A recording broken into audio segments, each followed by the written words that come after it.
Hotep. Biyasa, Hotep. See you in the chat. Just want to make sure I'm being heard.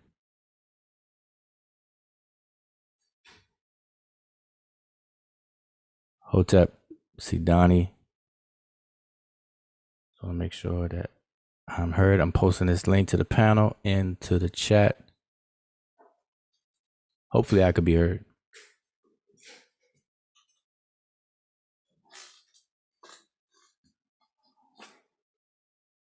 You all let me know. Hear me? All right. So I posted the link to the panel in the chat. And as a matter of fact, let me pin it so it'll stay at the top. All right. So anyone and everyone is welcome to join the panel and share and chime in on the conversation, whichever way the wind may blow it. But we got to anchor it a little bit into the topic. And so the topic is, today's Tuesday. So it's Testy Tuesdays. So the topic, something light that hopefully everyone can understand is that a people equals a culture.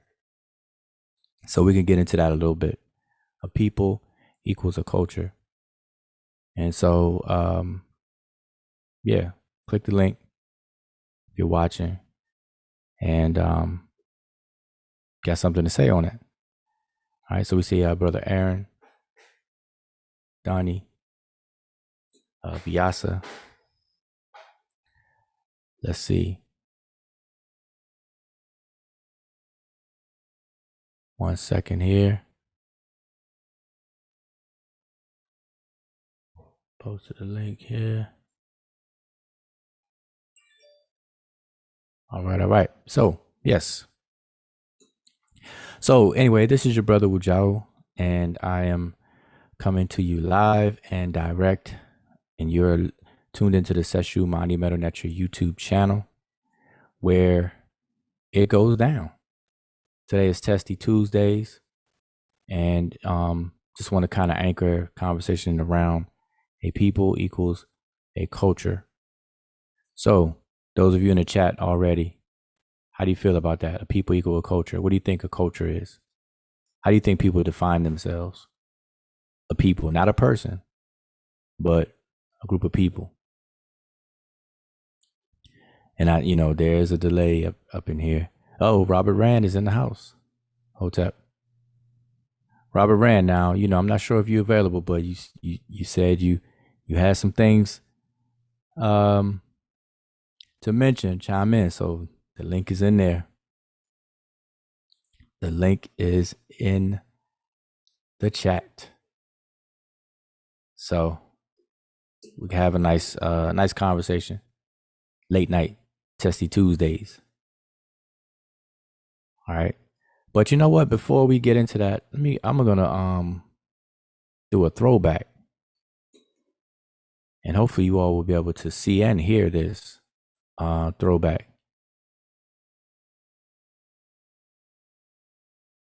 See if I can get this going here. I'm not sure if you'll be able to hear this inside of the Zoom, but I'm gonna do this little throwback here a little bit.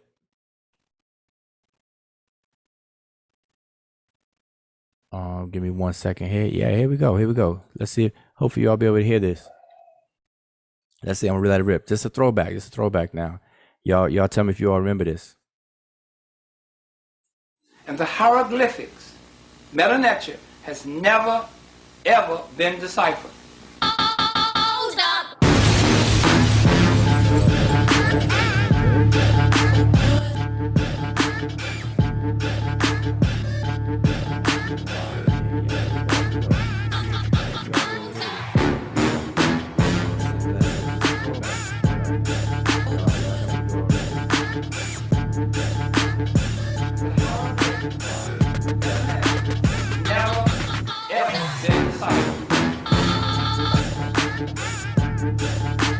I don't hear anything.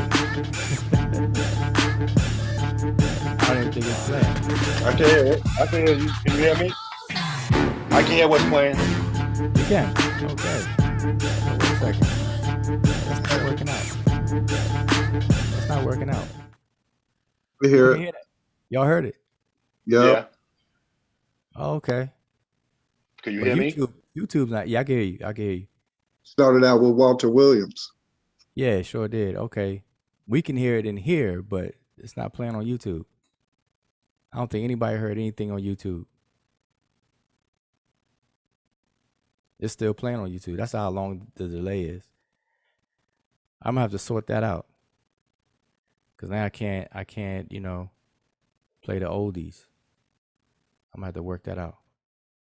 So yeah, anyway, today's Testy Tuesday. It's just naming it Testy Tuesday. It's just try to bring up a subject that's that kind of tests the conversations that's going on in the social community, aka conscious community.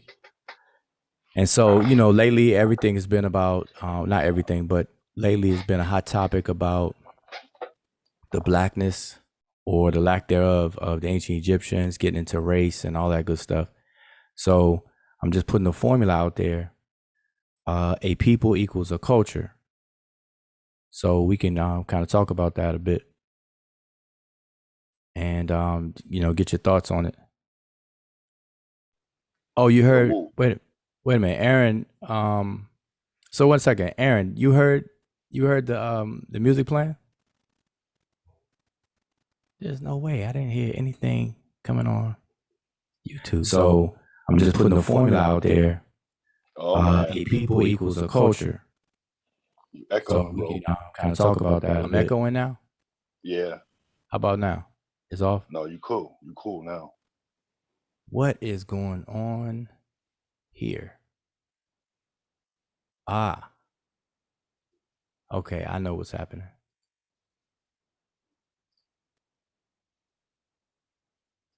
YouTube. So, okay. Echoing again. Okay. There we go. All right. So we could hear it. I could have heard it. All right, it was playing. Let me play it again. All right, we're gonna back. All right, so hold that question. We're gonna play that oldie but goodie. I want to make sure it's playing.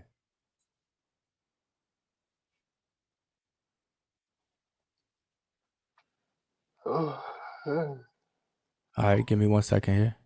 Mm-hmm. All right, we're gonna start it from the top. There we go. And the hieroglyphics, Netcher, has never, ever been deciphered. Hold up.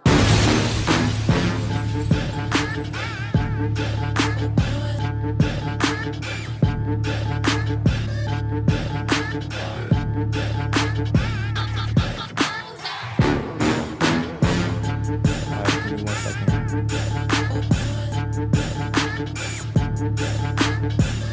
Hieroglyphics.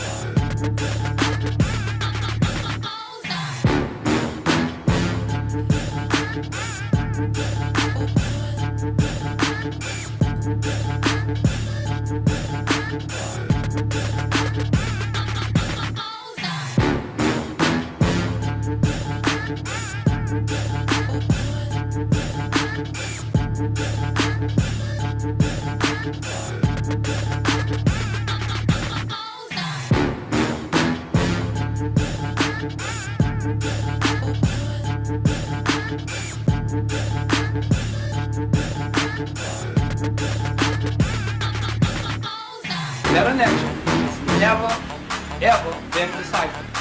So don't let Europeans tell you and their African-trained scholars tell you that the hieroglyphics has been deciphered. Because the hieroglyphics has never been deciphered. Okay? And in my book, The Historical Origin of Christianity, which is this book here, anyone that wants to repudiate that should read this and explain to you step by step why I said that the hieroglyphics has never been deciphered.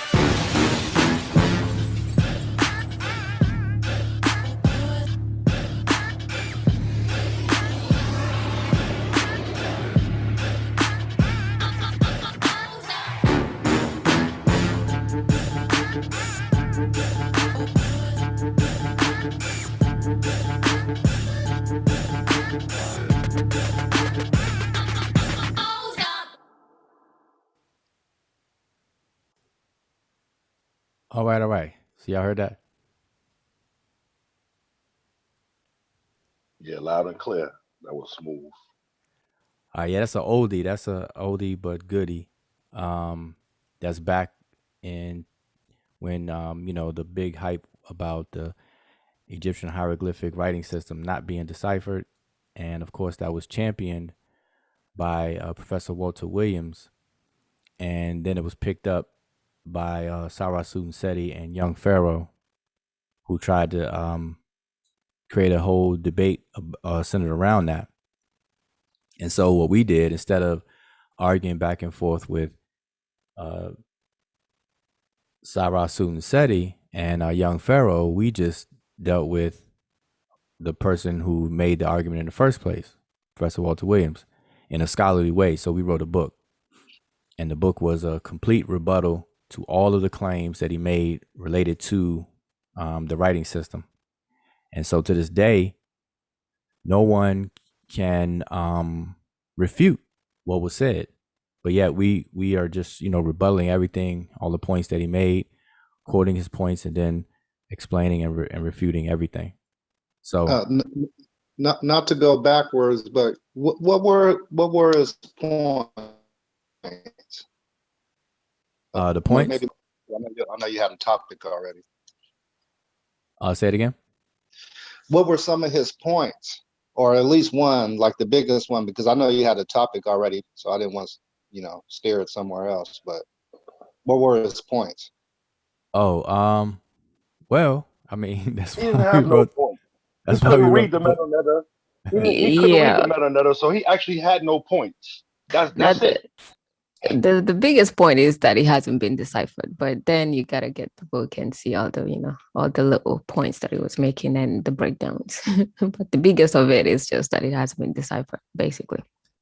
Well, just to give you an example of a point that he made was, he questioned the ability to put a sound to a picture, and anyone in a basic linguistic course dealing with phonology and writing systems understands that that's not even a question. That's not even a question to ask, because even in English, you're assigning sounds, phones and phonemes. You're assigning sounds to visual characters. And so what we explain is the reason why somebody would even ask that question, which is really not a question, it makes no sense. But the reason why that may be asked is because of the difference in a picture being used as a character. So like in English, none of the English alphabets are pictorial in nature. So your mind doesn't go towards the route of trying to look at an object. So like the letter A, letter B, they're not pictures of anything. So it's easy to put different sounds to that character that looks like a triangle with a line in the middle that we call an A, or for a capital A at least. And there are several different sounds that are assigned to that character. Nobody has a problem with that. But if that A looked like something that you were familiar with, let's say if the A was swap that A for a car, a Mercedes-Benz car, and then you keep the same sounds that's associated with the character letter A that we're used to, and just swap the A for a Mercedes-Benz, then people will have a problem with that, because they're looking at something that they're familiar with and that their mind is telling them that it's an object that they're familiar with. And so that's the only reason why somebody would even ask that question, but it's really a nonsensical question. But that's one of the points that he tried to make, that how can you put sounds to pictures? And that's the Reber's principle, ain't it? Exactly. See, boy, Donnie is straight. Boy, Donnie's on point. Donnie is always straight, but clearly that Professor Walter Williams and people like Seti who are regurgitating his points. Oh, go ahead. Oh, okay. No, I was just saying he's supposed to be. I was just saying he's supposed to be a doctor, but he doesn't know that. Yeah, plus people are not aware about the different scripts, like in chemistry. All that people see is, the form of writing, but they don't know about the others, like what we know as hieratic and things of that nature. So then, all those things fall apart. There are questionings and their reasonings. But yeah, He's passed on, right? Didn't he pass away a couple of years ago? No, Williams. Oh, he's no, not. don't wanna do that to I don't him. want to wish that. No, I don't want to wish that Yeah. on him. But I thought I might have heard that he passed away. No, not that I'm aware of. No. As a matter of fact, we have a recent video. Maybe I'll play that next time. But that video I just played though, that was when we towards the beginning of when we put the book out, and I love this book. he put I love forth this book. the claim. Oh, you have it? Yeah, you should. Well, John, what the hell you think I've been showing on the screen? What you think I've been showing on the screen? Oh, I didn't even see it. I wasn't even seeing it. You don't have your camera on. But you can see it now, right? No, your camera's not on. My camera's not on? No. Oh, smart. I was say if you were showing it, I would have showcased. Oh, no wonder yeah, I'm sorry. Okay, I thought all the time I thought my camera was on. Oh nah, yeah, there you go. The book. I see you got the bookmark in there. What page you got bookmarked? You probably just stuck it in anywhere, huh? Nope. I'm at the rebuttal. I'm at the rebuttal on page 68. Okay, yep. That's the book that got Seti shook. Mm-hmm. That's the book that got everybody. All of them shook. All of them shook. Their mouths was open when y'all came out with this book. They couldn't say nothing. And still haven't said anything. What's the date on there? We put that out in 16. Let me see. 2016. Yep, 2016. Yep. So what's that? That's 5 years ago. That book is 5 years old now, and nobody is approaching it. So that's a piece of work that people have to get. It was a good teaching moment. I didn't want to debate Seti or Young Pharaoh on that topic because it made no sense for me to do that, because they didn't even know the difference between decipherment and translation and transliteration. It was so much that people didn't know that a debate wouldn't even have done any justice at all. And so it's best to educate people and write the book. And so that's what we chose to do. And then they didn't show up to the debate anyway. The debate was actually scheduled. I wasn't there. I wasn't going to be there. That's what I was gonna say. That the only reason why those people didn't show up for that debate is because they smelled the book coming. Because there was a book in publication that already killed that whole debate, and they were like, nah. Right. We put the book out before the debate, so I'm like, I'm done. There's no debate. So yeah. Matter of fact, I think I'm still showcasing. So yeah. So anyway, but Donnie, the topic. Like I said, today's Tuesday. I just call it Testy Tuesdays because a lot of the conversations we gotta, examine the conversations that come up a lot. And lately, the hot topic that's been coming up is this whole black or non-black issue centering around the ancient Egyptians. And so I put in the title of this video, "A people equals a culture." So I just want some feedback just on that alone right there, to begin with, just as a beginning. What do you think it means when you set up a formula, a people equals a culture? What does that mean? Well, I would say whatever people are doing at the time, traditions, anything from arts, dance, food, language, and any other manifestations they come up with. Yeah, that's pretty clear. That's close actually. And to add to what you said is that most of the times, like even when we say the remit, the definition really is always about the people, and even other when you go into other cultures on a continent and you see the names they use to describe themselves, it will usually fall back to people like the Mutu whatever or Watu whatever and things like that. I know in Luo we have Jok people belonging to something like that. So you always find the word people used when it comes to air people describing themselves or naming themselves, which is very interesting as well. Yeah, so let me see. Inyame. So I know because I know you in the chat, Robert Ram, but I like to use the screen names here. So Inyame, you got any thoughts on that? People equal culture? Yeah, I do. I'm sorry because I was talking to Kofi off while y'all was talking, I was talking to Kofi on Messenger, so I got a little distracted. Could you repeat that for me again, brother? Yeah, no please? problem. No problem. I was just asking, so I just set up a formula. A people equals a culture. So I just wanted, your thoughts on what does that mean to you when you see that a people equals a culture? What do you think that means? In theory, or it sounds good, but I'm trying to figure out, and that was part of what I wanted to say to you earlier. When you think about African Americans, irrespective of other ethnic groups that are here, like let's say Afro Latinos or Caribbean blacks or continental Africans, what exactly is African American culture?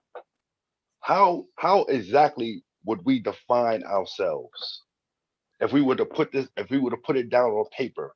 How will we define African American culture? What defines us? What is our culture? Well, that's I've been perplexed by this. I've been very perplexed by this. Yeah, it is a good question that I don't think that people like swallow it in and really, really like unpack that.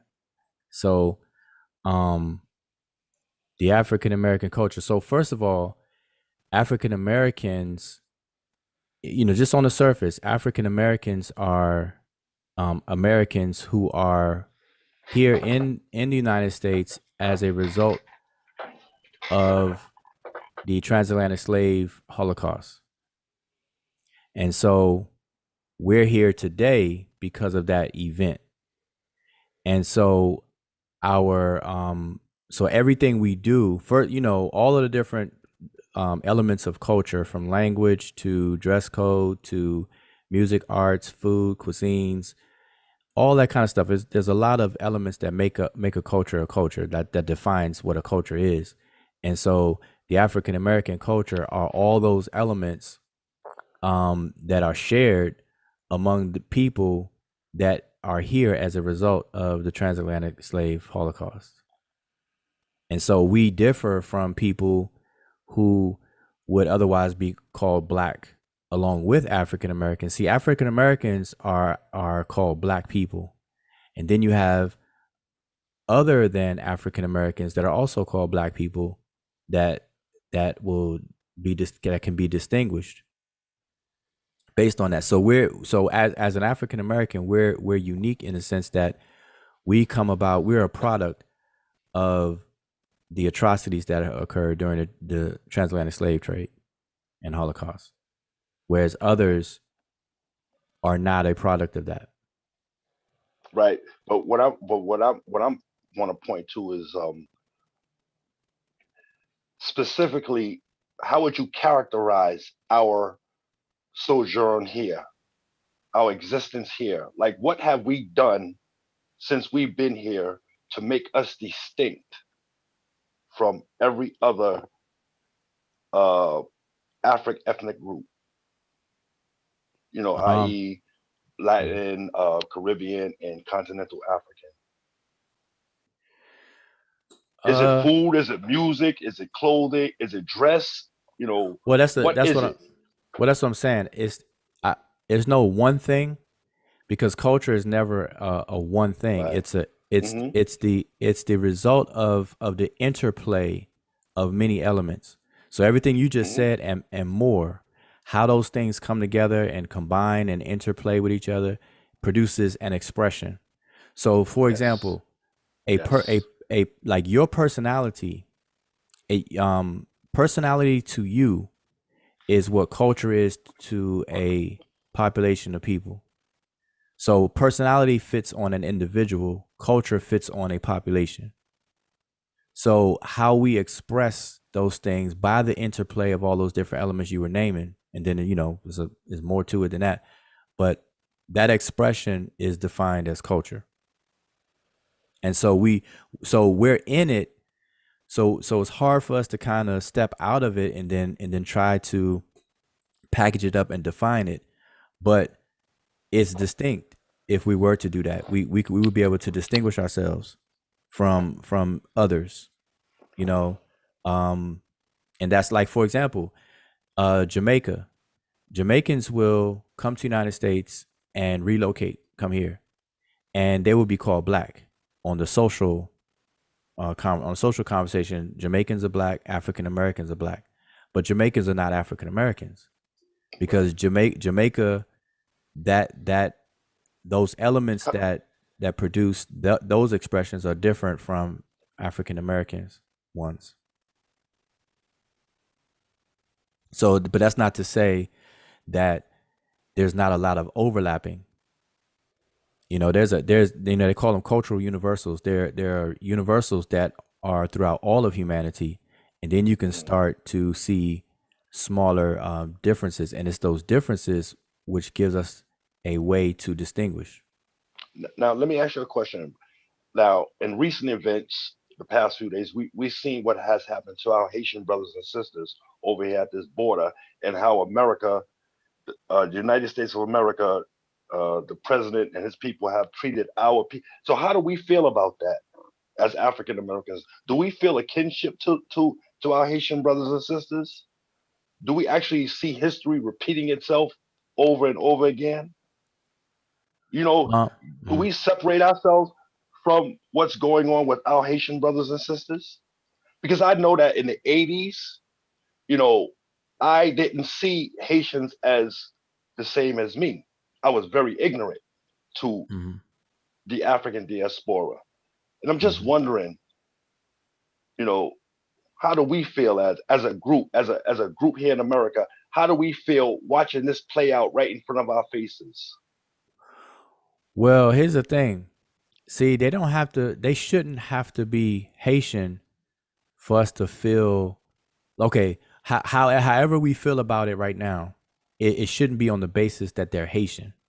It should be on the basis of the treatment that they're getting, not Yeah, not the whips. not the fact that they're Haitian Right, but because you see the irony of what I'm saying, right? You got white men on horseback using the horse's lasso as a whip.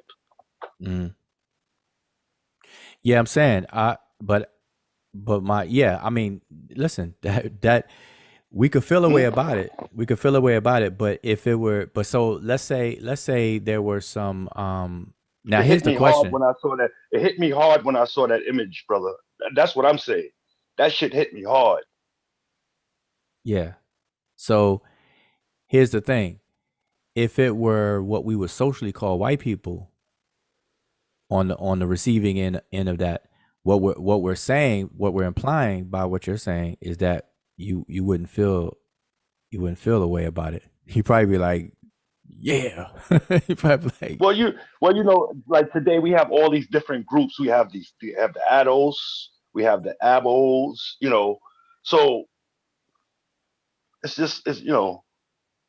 yeah. Well, but see, here's the thing. See, we have a problem. There's a problem, and it's gonna play out the way it's playing out in terms of how people feel about how the Haitians are being treated, and then prior to that, how people felt about how the Latin speakers in Mexico, the Mexicans coming across the border, and how they were treated with the families and separating, children from their parents and all that kind of stuff, and being caged and being held and all that stuff that was in the news, last year or 2 years ago, um, and everything. It's just that because we have this, we when it now is one is it's in the current news like right now, and then two, Haitians or Haiti is seen as this flat under the umbrella of flat blackness, and so we have a commonality on the flat blackness, whereas Mexicans, we wouldn't put them under the umbrella of that same flat blackness. So there's a more of an affinity to Haiti and Haitians than it is to Mexico and Mexicans, and so it's going to play out that way.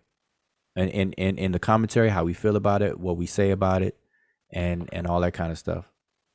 Right. Because that's just how it is. We've read about the slave catchers, you know, but to actually see that in real life, real time, I mean, that really hurt. Yeah, I haven't seen too much of that. Can't speak for anyone else.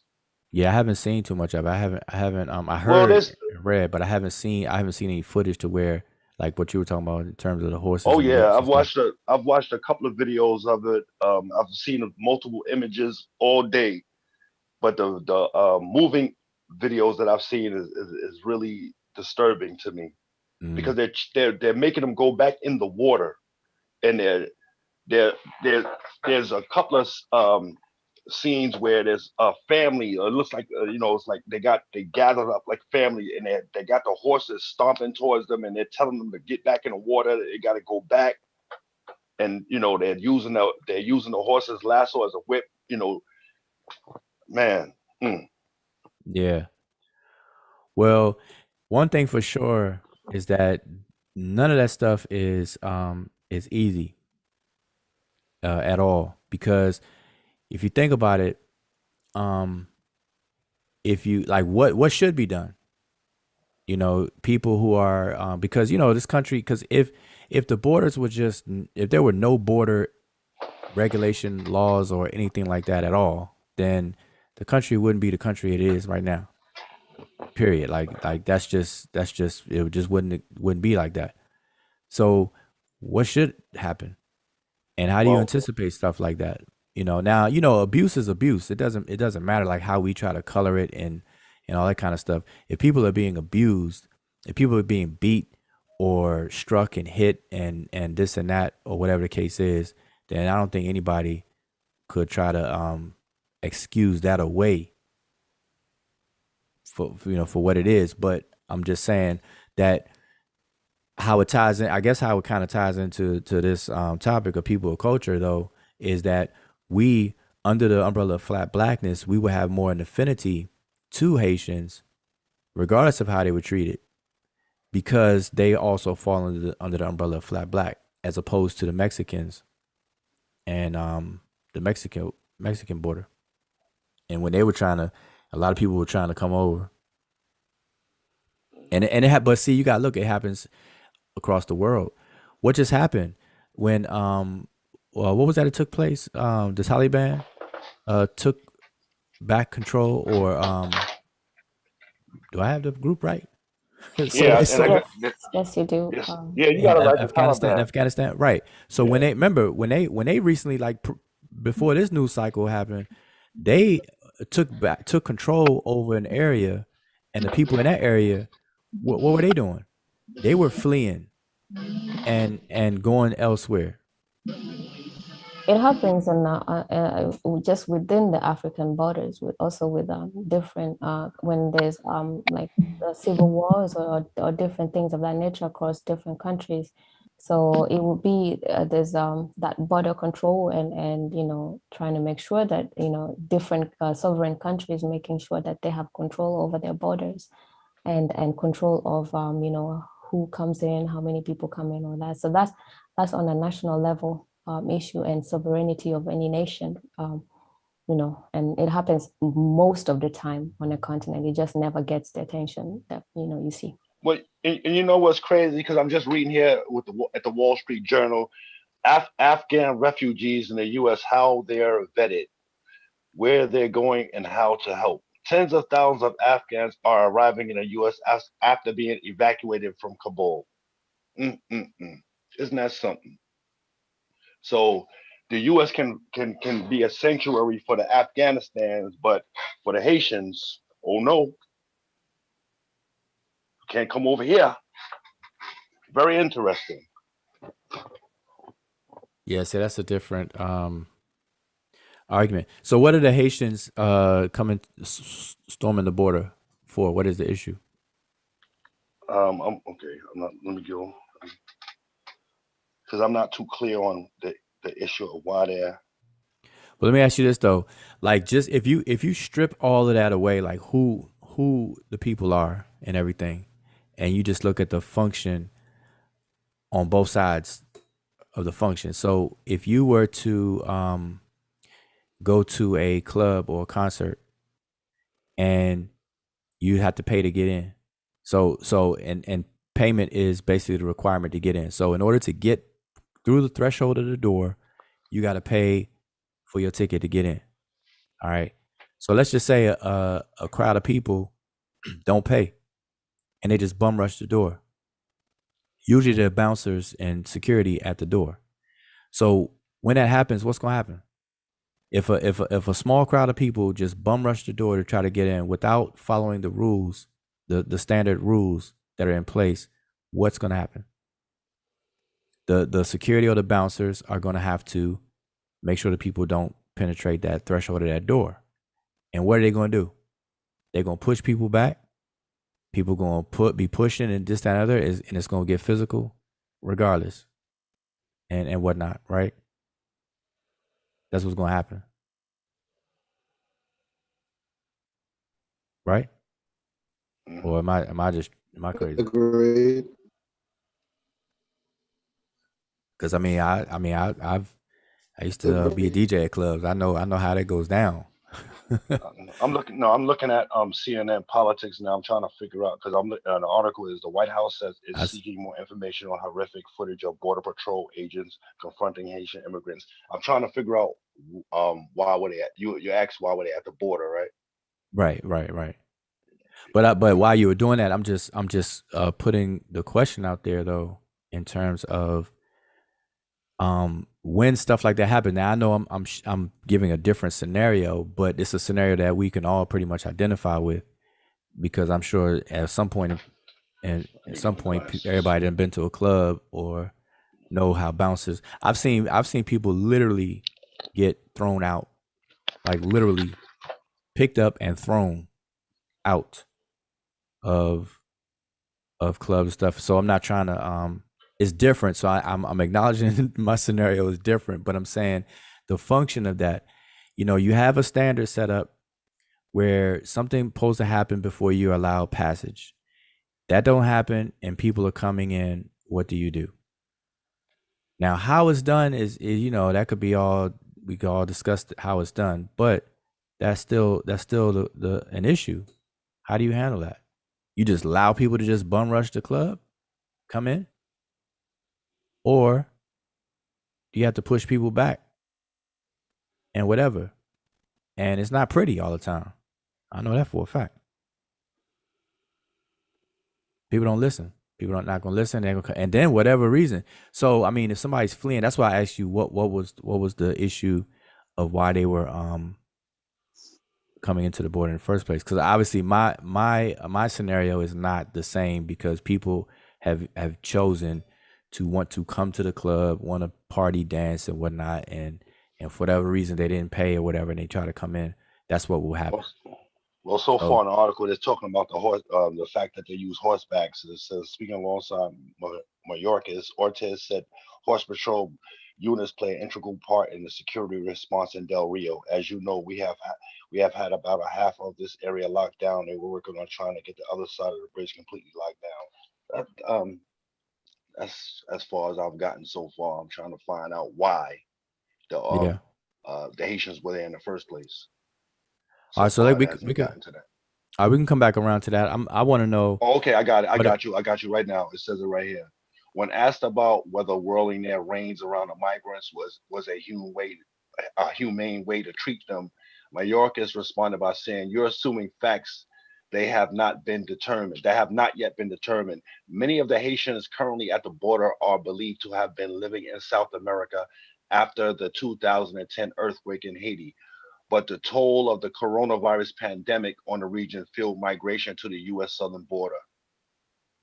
And it said Haiti is also still reeling from the earthquake in August that resulted in more than 2,000 deaths and thousands more injuries, as well as the assassination of President Jovenel Moise in July. For those reasons, more than 50 Democratic lawmakers urged the Biden administration in a letter earlier this month to halt deportation to the country.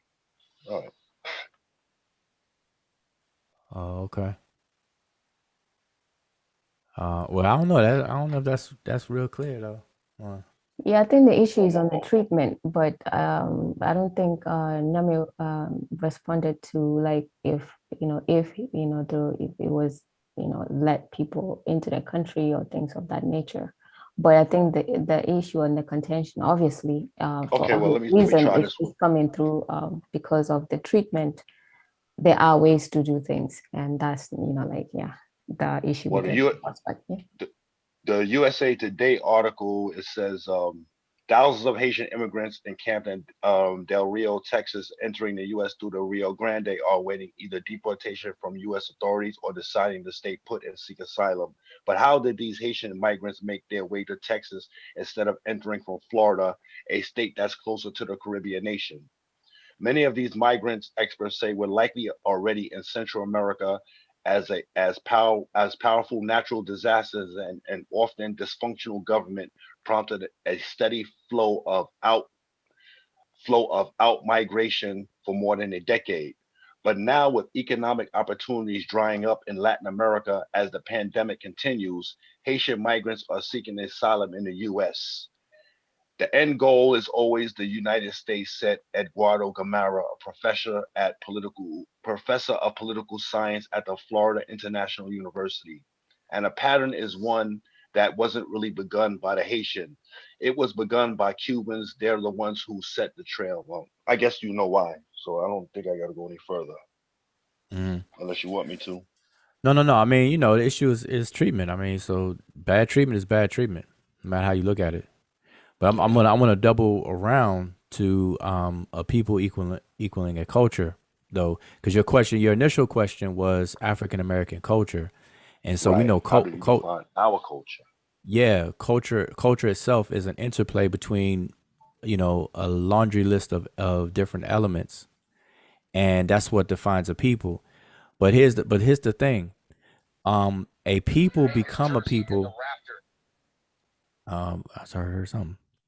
A people become a people organically, and it's a lot of things that are shared. So it's a list of things that are shared, and that interplay of those shared elements is what produces what we are calling a culture.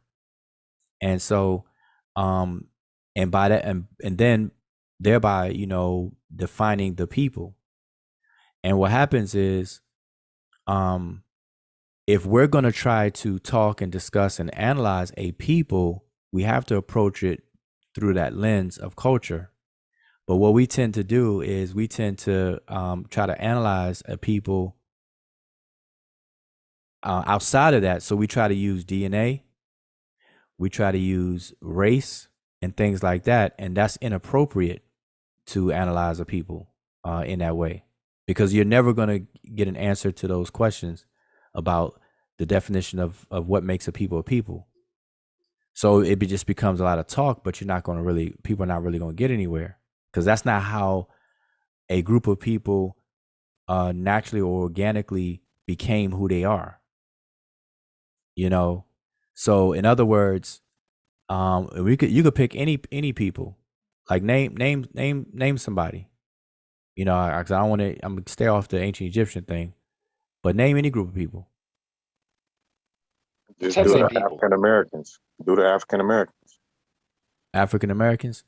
Okay, so in order to be an African American, now African American is in a unique situation though, but let's still use them. In order for someone to be considered an African American or the African Americans, that population of people that now have that label African American was not standing at the border of some place and checking people's skin color to make that determination. And they definitely weren't checking people's genome sequencing to make that determination.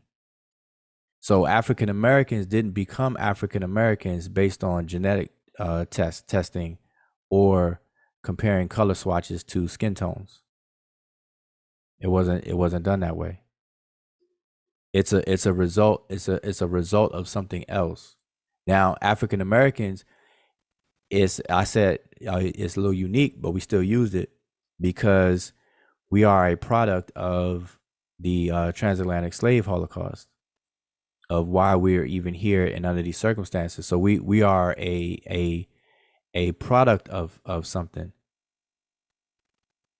I would like to ask Nyame, so do you study the different history of different African cultures?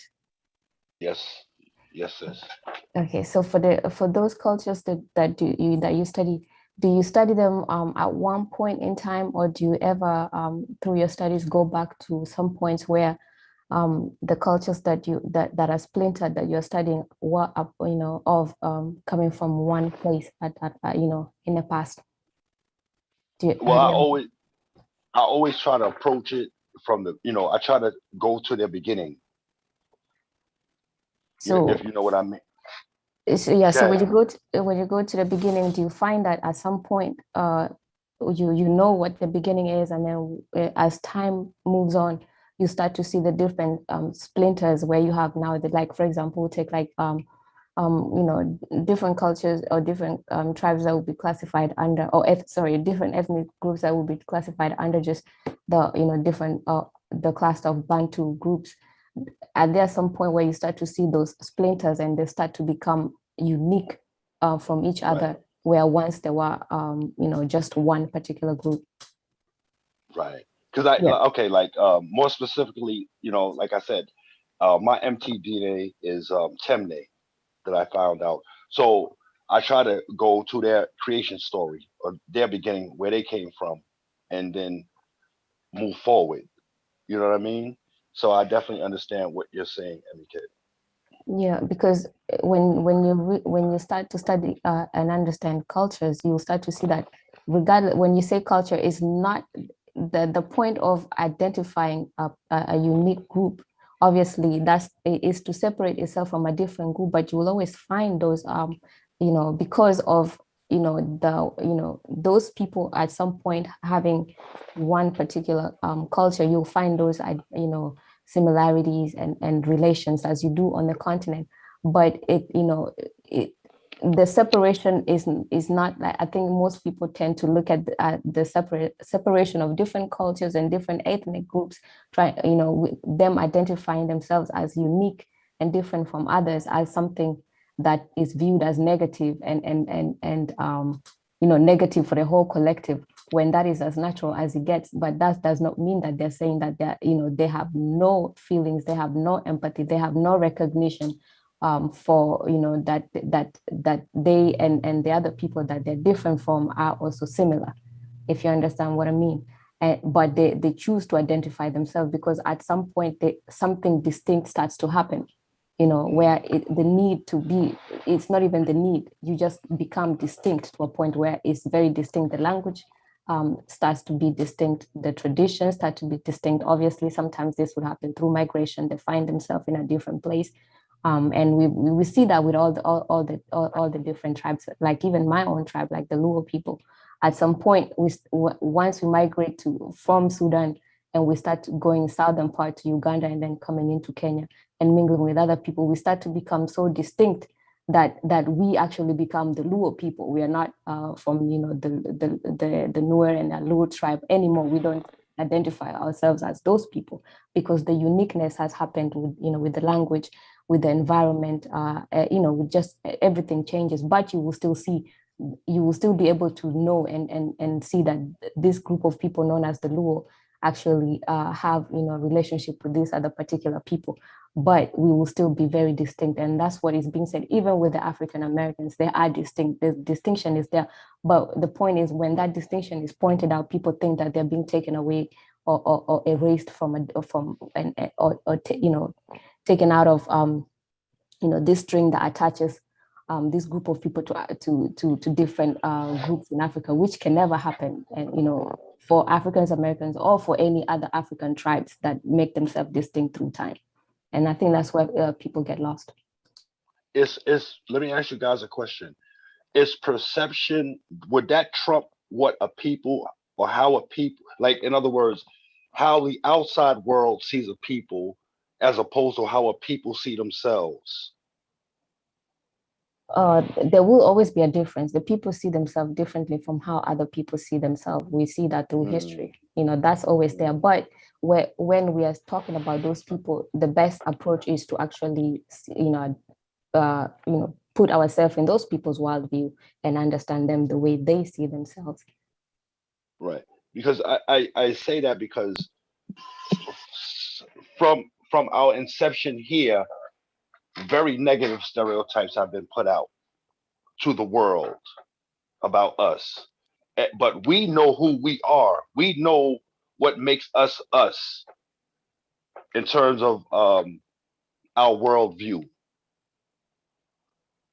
and our spirituality. But yet and still, we still have to fight those stereotypes that are out there, how other people perceive us. And that in itself is very frustrating. Yeah, but see, this is the thing. There's always going to be a difference in endonymic perception versus exonymic. So, a person from the outside observing you through their lens and then labeling you and deciding how they feel about you. And then that's going to differ in most, if not all cases, of how you feel and see yourself. And so that's on an individual level. So same thing for populations. Right. It's the same thing. I'm sorry, bro. I'm speaking from experience because I live downtown. I live in a really mixed neighborhood, right? And there are a lot of foreigners down here. There are a lot of people that are just immigrating to the United States. And when I'm talking to these people, oftentimes the first thing they assume is hip hop. You know what I mean? Like I'm a hip hop. And the second thing they assume is that I'm some kind of tough guy or some kind of thug or some shit because I'm dark skinned and I'm 6 feet. I'm not tall, but I'm a little above the average height, and I'm dark skinned. So they always have this perception about me, and it never fucking fails, bro. Hip hop and gangsterism, and it fucking pisses me off so bad. Oh no, I totally understand that because but that's like Wujao is saying, that's always there. Like people, like at some point, people started with the stereotypes that I get just coming from the continent. Even just the first time when I moved to Europe, and people, the rest of the kids in the class, people ask you like, so when we come out of the airport, is it like, are there like lions out there roaming? At some point you get tired, you just tell people like, yeah, you just come out and run. People would ask you, when did you first start learning how to, wear clothes and things like that. So, people will say, how with the Jay-Z song is foo-foo, all that stuff, so yeah, those idiotic things. Always there. Yeah, so people have their own, outsiders have their views of a people, but the people themselves, they know themselves. So, but that's just everywhere. You will get frustrated. At some point, you just be like, yeah, I'm a thug. I'll be telling people like, yeah, we live on trees, things like that. Yeah, just get to the airport, forget your bags, just run, leave your luggage. I'll be like, yeah, just run. So, you just play along because some things are just dumb. Yeah, because I'm like, excuse me, I'm 50 something years old. I am not into hip hop, and I'm not a gang. I don't know nothing about gangs or this guns and all that other crazy stuff you're asking me about. Why would you ask me that? You know what I'm saying? I'm not a child. But so now we have to take into consideration, even in historical times, propaganda. So yeah. Propaganda, like we use propaganda more so as a negative word than just a neutral word of what it is, what propaganda is. And so a lot of cultures were propagandists, and they do it. They give propaganda, or they take control of propaganda to control the narrative of how they're perceived by others. And so when you're not in control of the propaganda, then you're vulnerable to be perceived in any kind of way. And so African Americans, we're not in control of the propaganda, our own propaganda, directly. And so the eyes facing us, looking at us, they see us as athletes, entertainers, and musicians, or in hip hop. So African American becomes equated to being excelled in sports, um, and music. And then when you dive into the music side of things, what do we portray within that? So music has turned into this hard gangster. I got to be tough, or I got to acquire, um, material things by any means necessary type of stuff. And so that's how we get portrayed. That's how we portray ourselves, and that gets amplified through propaganda. It just is. It's in the movies. It's in the music videos themselves, and it now with the social media craze of Facebook, TikTok, Instagram, and so on and so forth, we it's like magnified and amplified, and we play into it. So we better start pointing the fingers back at us for all of that. Reality TV Facts. doesn't help either. That Yeah.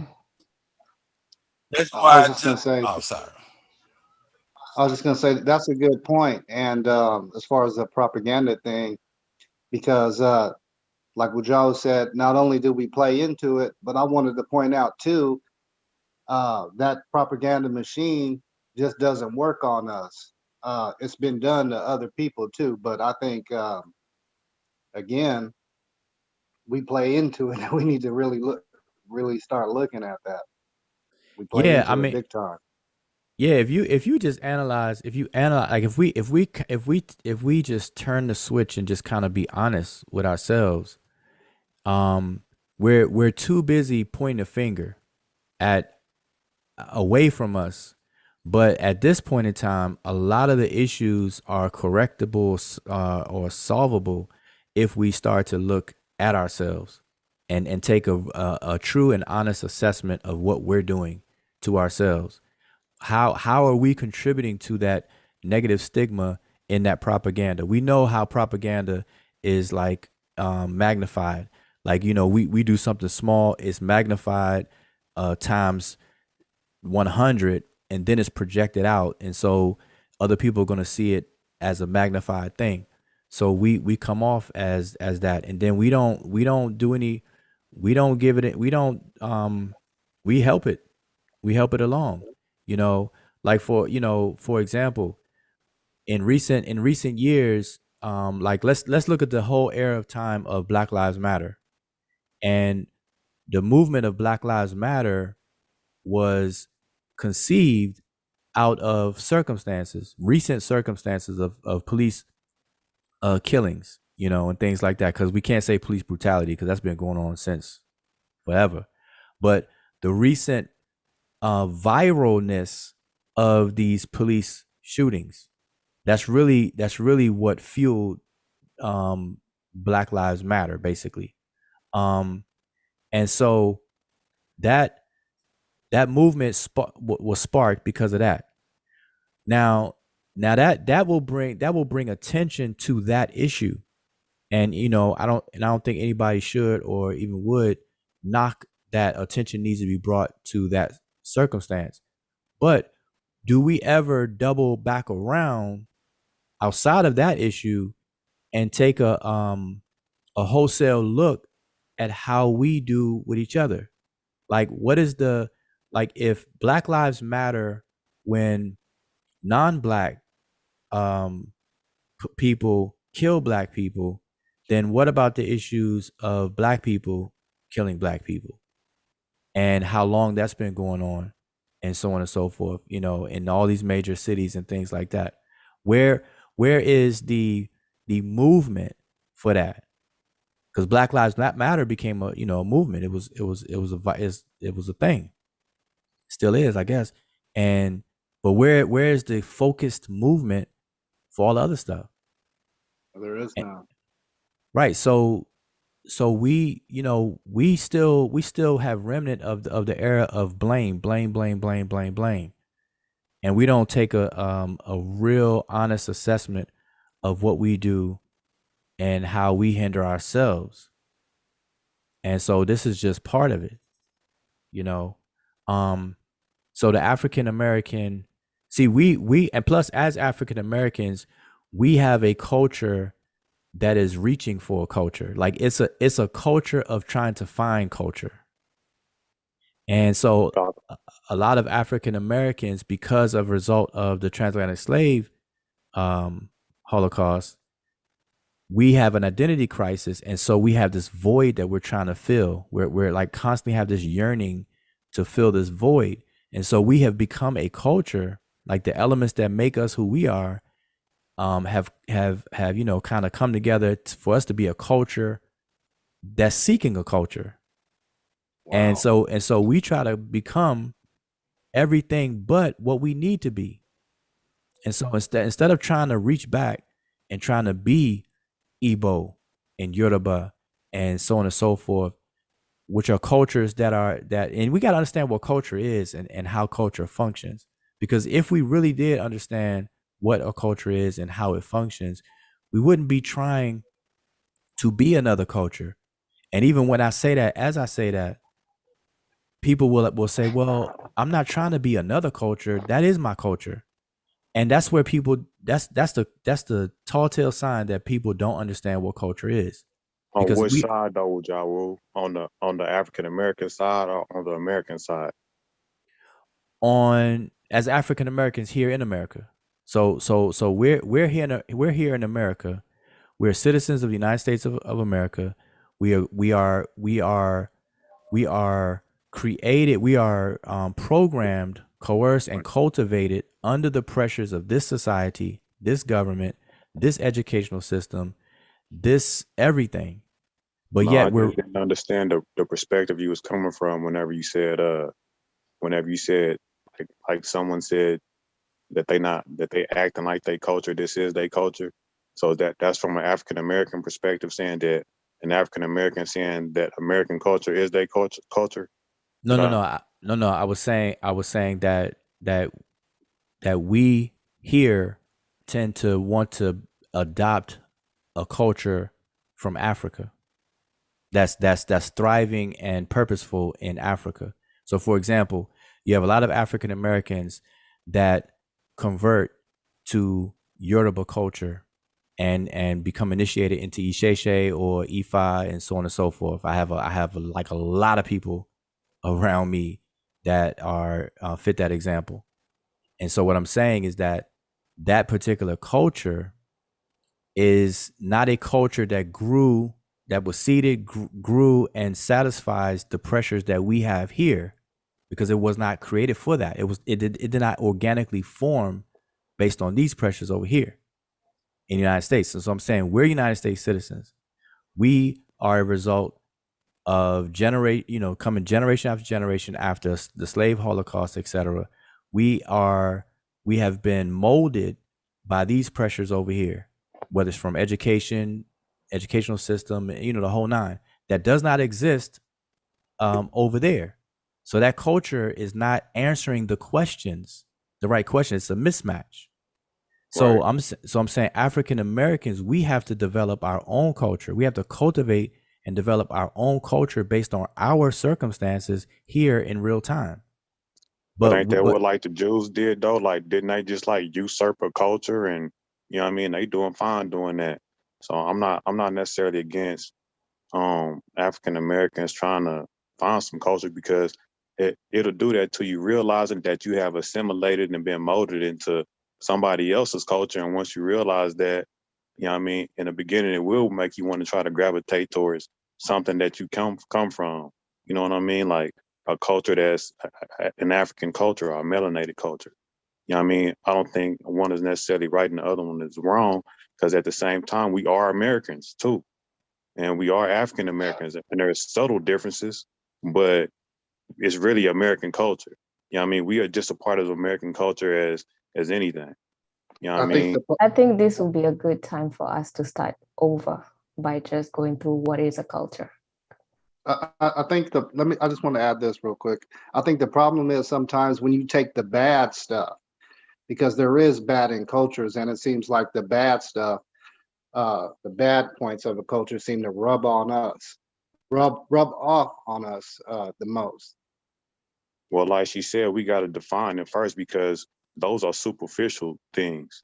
You know what I'm saying? But whenever you define culture and deal with the elements of what makes culture, it's really none of those things that, you know, that have to describe people. You know what I mean? It's things. So, but wait. Let's those things. But let's do this.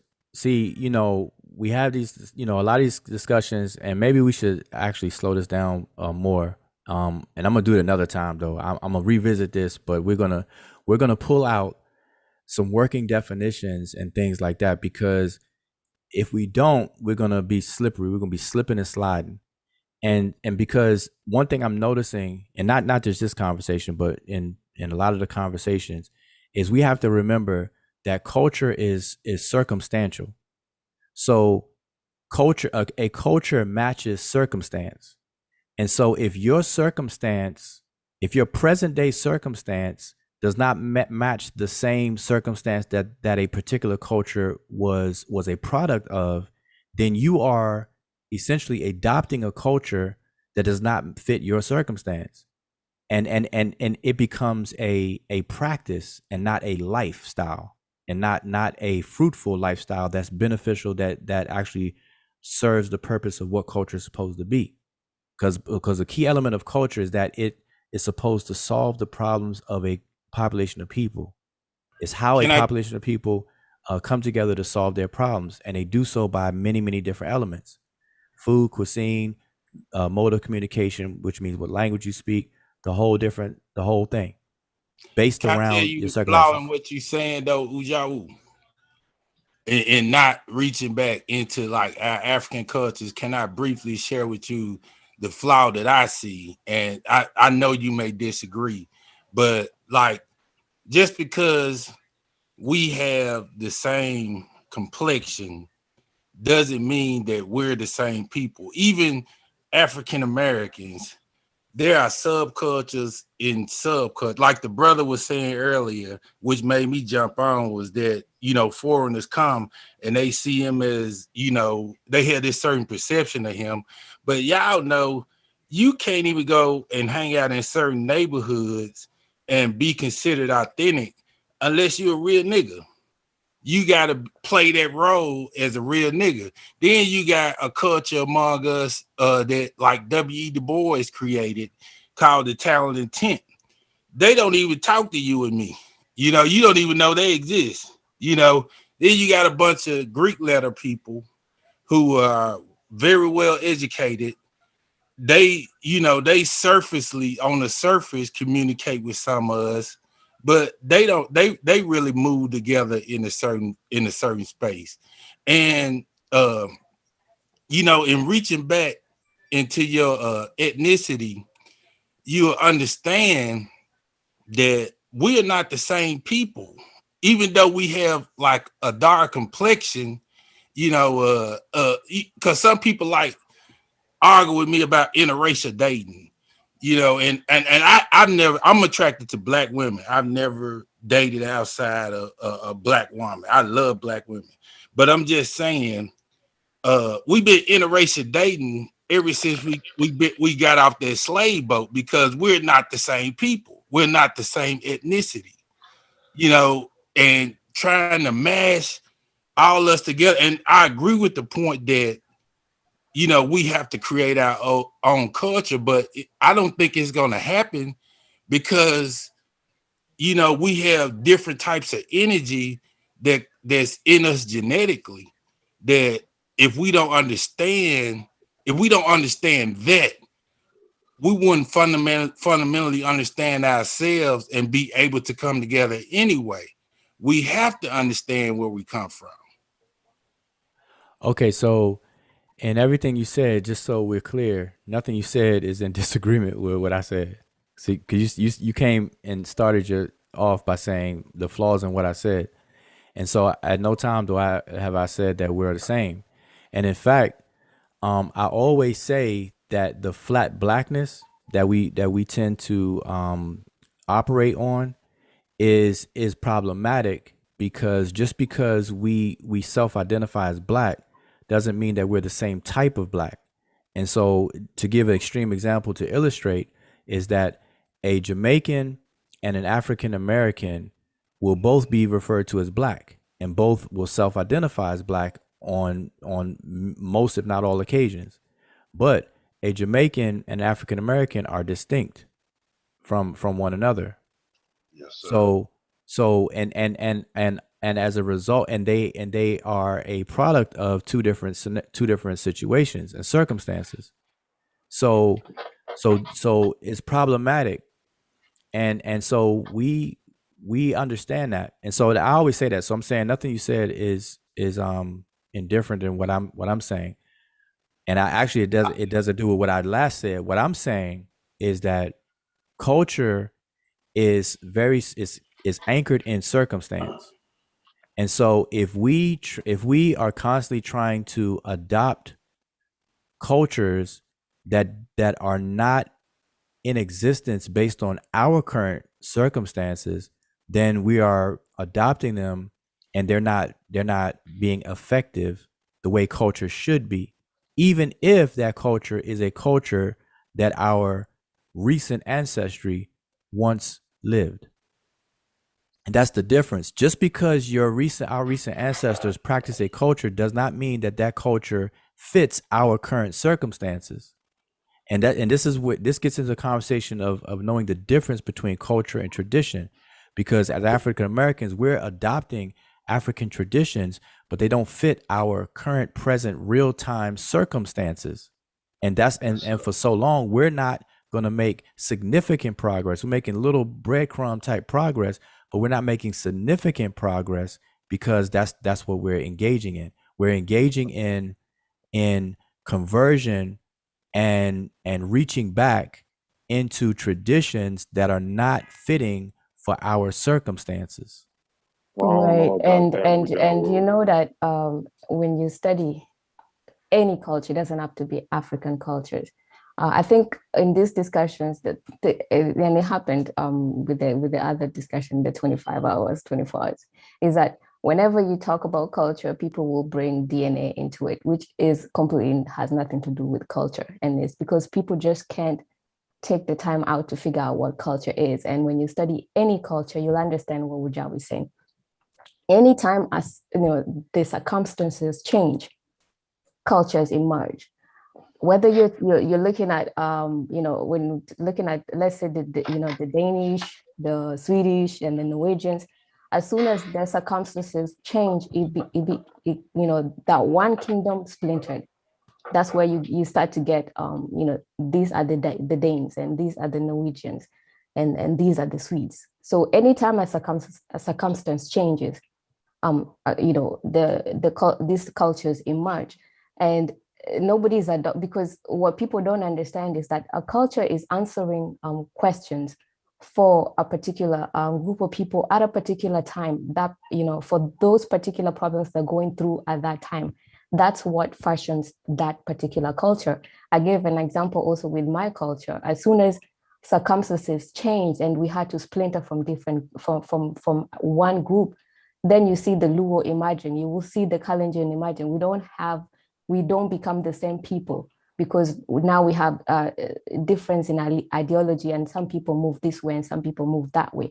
Anywhere you go around the world, that phenomena is what creates culture, and people just don't understand that is it. And so when you find yourself in a different circumstance and you're trying to answer the questions of the environment you find yourself and the circumstance you find yourself in, that's where the culture starts to emerge. And that's why Wujao is saying it's almost impossible to actually like saying that you are of a particular culture somewhere else that's answering a different question, or different solving different problems in a different place. it's almost impossible to adopt that and make it work, because whatever it is that makes that culture is what the tools and things that answer the questions to that particular existence in the other place, which you can never replicate in a different place. So you actually, it's almost like taking the wrong tools to use it to solve a particular other different problems in a different place. It will never work. So that's why trying to figure it in that way is almost it's impossible. And when you study through history, it's almost impossible. You will never see where that actually works.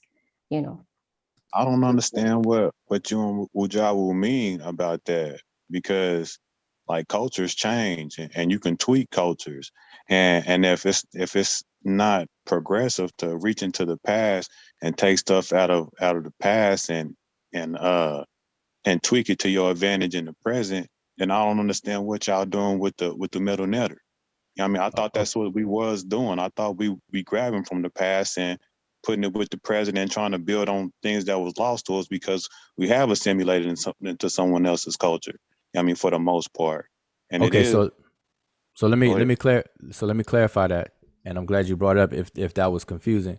So there's a difference between because see, you got to understand that the human species is we're all the same species, and so we all don't live on an island by ourselves in isolation, and neither do cultures. And so a culture is not going to come out of the clear blue sky. And so even if a new culture emerges, it's going to be it's going to have elements of something that existed before its emergence. That's just how the nature of culture evolution happens. And so you do reach back and you can learn from previous and historical and ancient cultures and what people did and did not do to your advantage in the here and the present. So that's a completely different conversation than like, for example, in Nigeria, we're not in Nigeria right now. So Nigeria, present day Nigeria, is forcing the Nigerian culture to change from what it was 500 years ago. So the Nigeria culture right now is different than the Nigerian culture that was 500 years ago, because culture is a living, like you said, it's a living, breathing thing. It is a real-time type of thing. Traditions is what's the snapshots within the culture, and some people get stuck in traditions, but the culture is constantly evolving with the current times. And so in the United States, so let me just share this with y'all real quick. I think this may clear it up a little bit. So I'm gonna give an example, and this is using Algerian. So someone with an Algerian background who lives in France occupies a specific ethnic role that depends completely on the history of occupation and colonization between France and Algeria.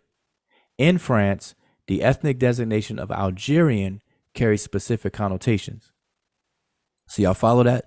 Because France and Algeria have a relationship of occupation and colonization, and a person with Algerian background who lives in France, by them being called Algerian, in that circumstance, Algerian has specific connotations.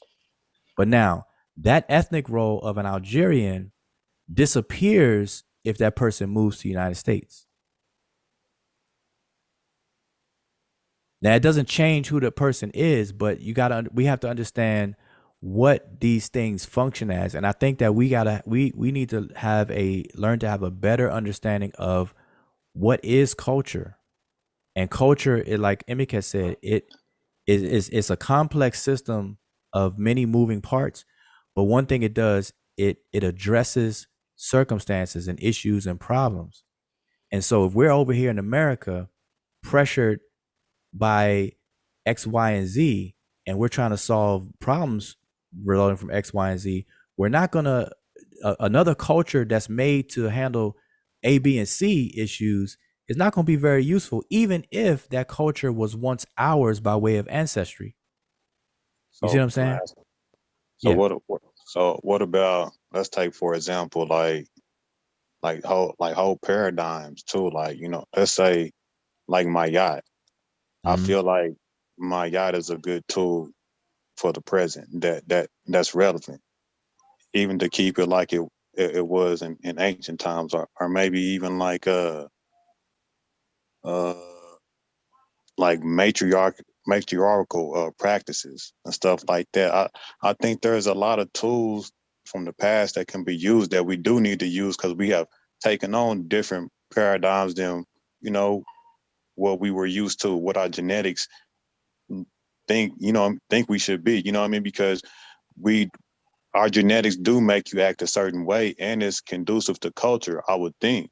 You know what I mean? To come up for so long in a certain type of way, get put in a foreign environment, your genes are still got to get acclimated. So I do think Yeah, there's yeah. so And again, I agree with you, but I don't want you to confuse. See that there's things that are referred to as cultural universals, and then absolutely. there are um timeless cultural elements that will permeate and it's not dated. So we can't. So a people are not defined by the things that they're the same as with other people. That Are would we be talking that would about that would tools? Y'all was referring to tools that you can use tools from the past and the present because it's not going to fit the time. So I gave some examples, and I wanted some some examples from y'all's angle. Like Well, we know, no. Okay. So all right. So let me give you an example. So since you mentioned Ma'at, right? Ma'at. So it's not black and white. So we can't just take a culture and then just throw the whole culture in the trash and never look back. So here's the thing. So since you brought up Ma'at, Ma'at is one of those timeless and universal cultural items that is applicable to this very day, right now. But irrigating a river and waiting for a river to flood and depending on many other cultural things on the flooding of a river in the desert and stuff, that doesn't fit the African American. So we're not gonna adopt the ancient Egyptian culture lock, stock, and barrel and then claim it.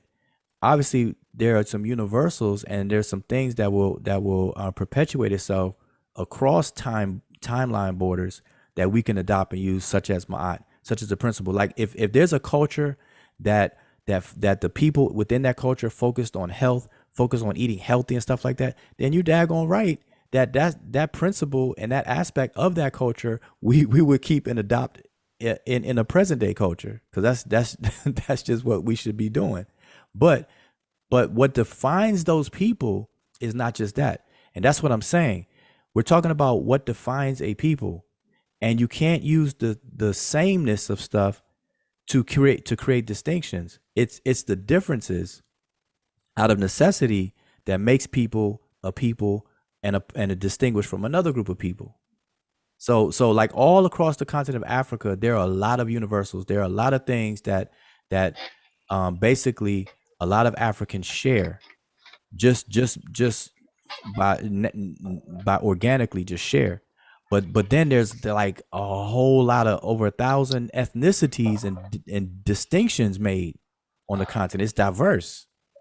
So even in the midst of all that sharing and likenesses, there's a lot of differences, and based on those differences is how people are defined, not based on the sameness, but based on the difference. I'll give an example just so that it kind of helps with this situation. So when it comes to, utilizing what, what other cultures have and what works in other cultures, that can actually solve a problem for a different group of people. I would say, and also like change, with cultures changing and things of that nature. Like, for example, like when we, the Luo people, migrated to Kenya and settled by the river, or by the lake, sorry.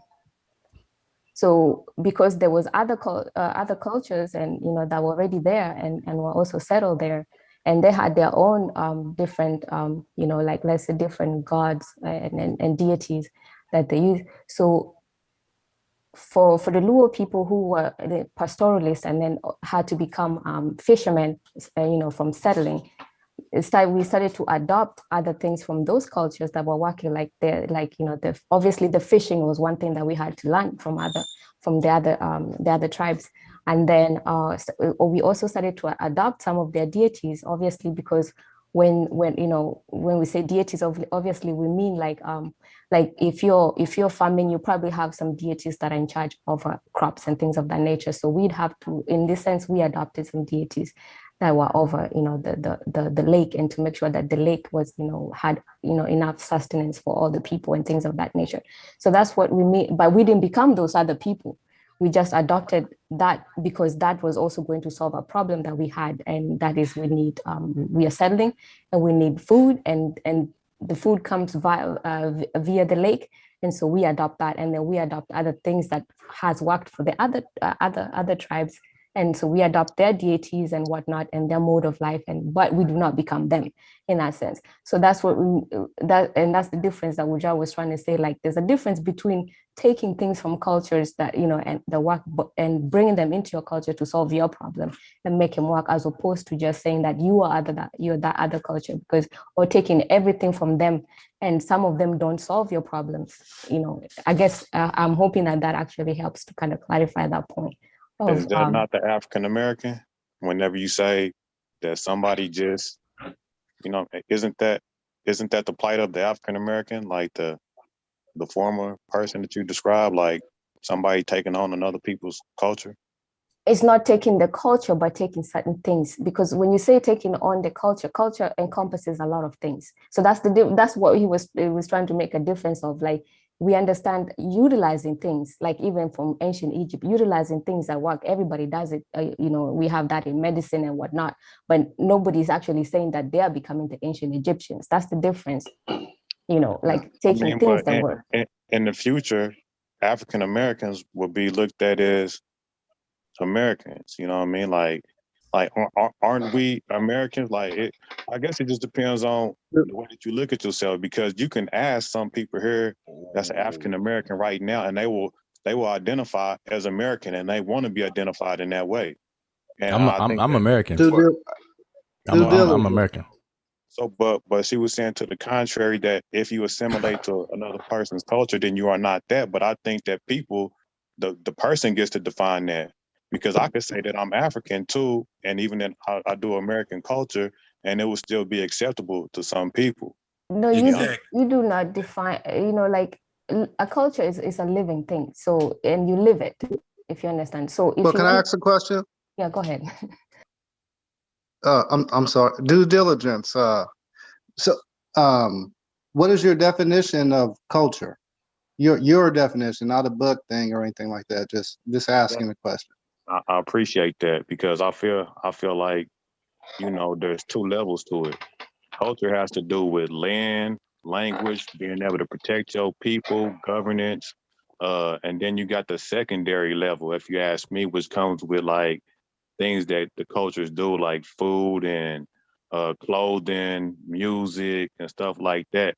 If you ask me, that would be my definition. So it depends on what level we talking about too, because I think we going back, because when Jawu and the Queen is talking, they may be talking from just principles. The principles that make culture, which is just like 5 different things, like land, language, money, and to be able to protect it. But then there's a sub layer. So that's how I describe it. I don't know. And that's going to be a critical thing to have like a really fruitful conversation, is to define it so it can govern the conversation. Because if you don't, then everybody may have a slightly different view of what culture is, and then we're talking about it, but yet we're missing, we're misfiring. We're not in sync. And so culture itself is a thing of anthropology. And so cultural anthropologists study culture, and sociocultural anthropology is the thing that we should be getting into, to actually take an assessment and analyze populations of people, because that's how it's done. And so we could define culture any way we want, and then people can self-identify any way they want. But what are the characteristics of all of these different things? Like I can say that I'm African, right now. I could just make that declaration. I'm African. But then beyond my declaration and those words coming out of my mouth, what does that really mean? And so I can only say functionally that would make sense by way of recent ancestry. Let me say this, Other than that, yeah. So I think it's kind of the other way around, because like we talking about constructs anyway, and we defined all these things. But if you go to the root, I feel like African is what everybody is. And then outside of that, it's what everybody puts on top of it.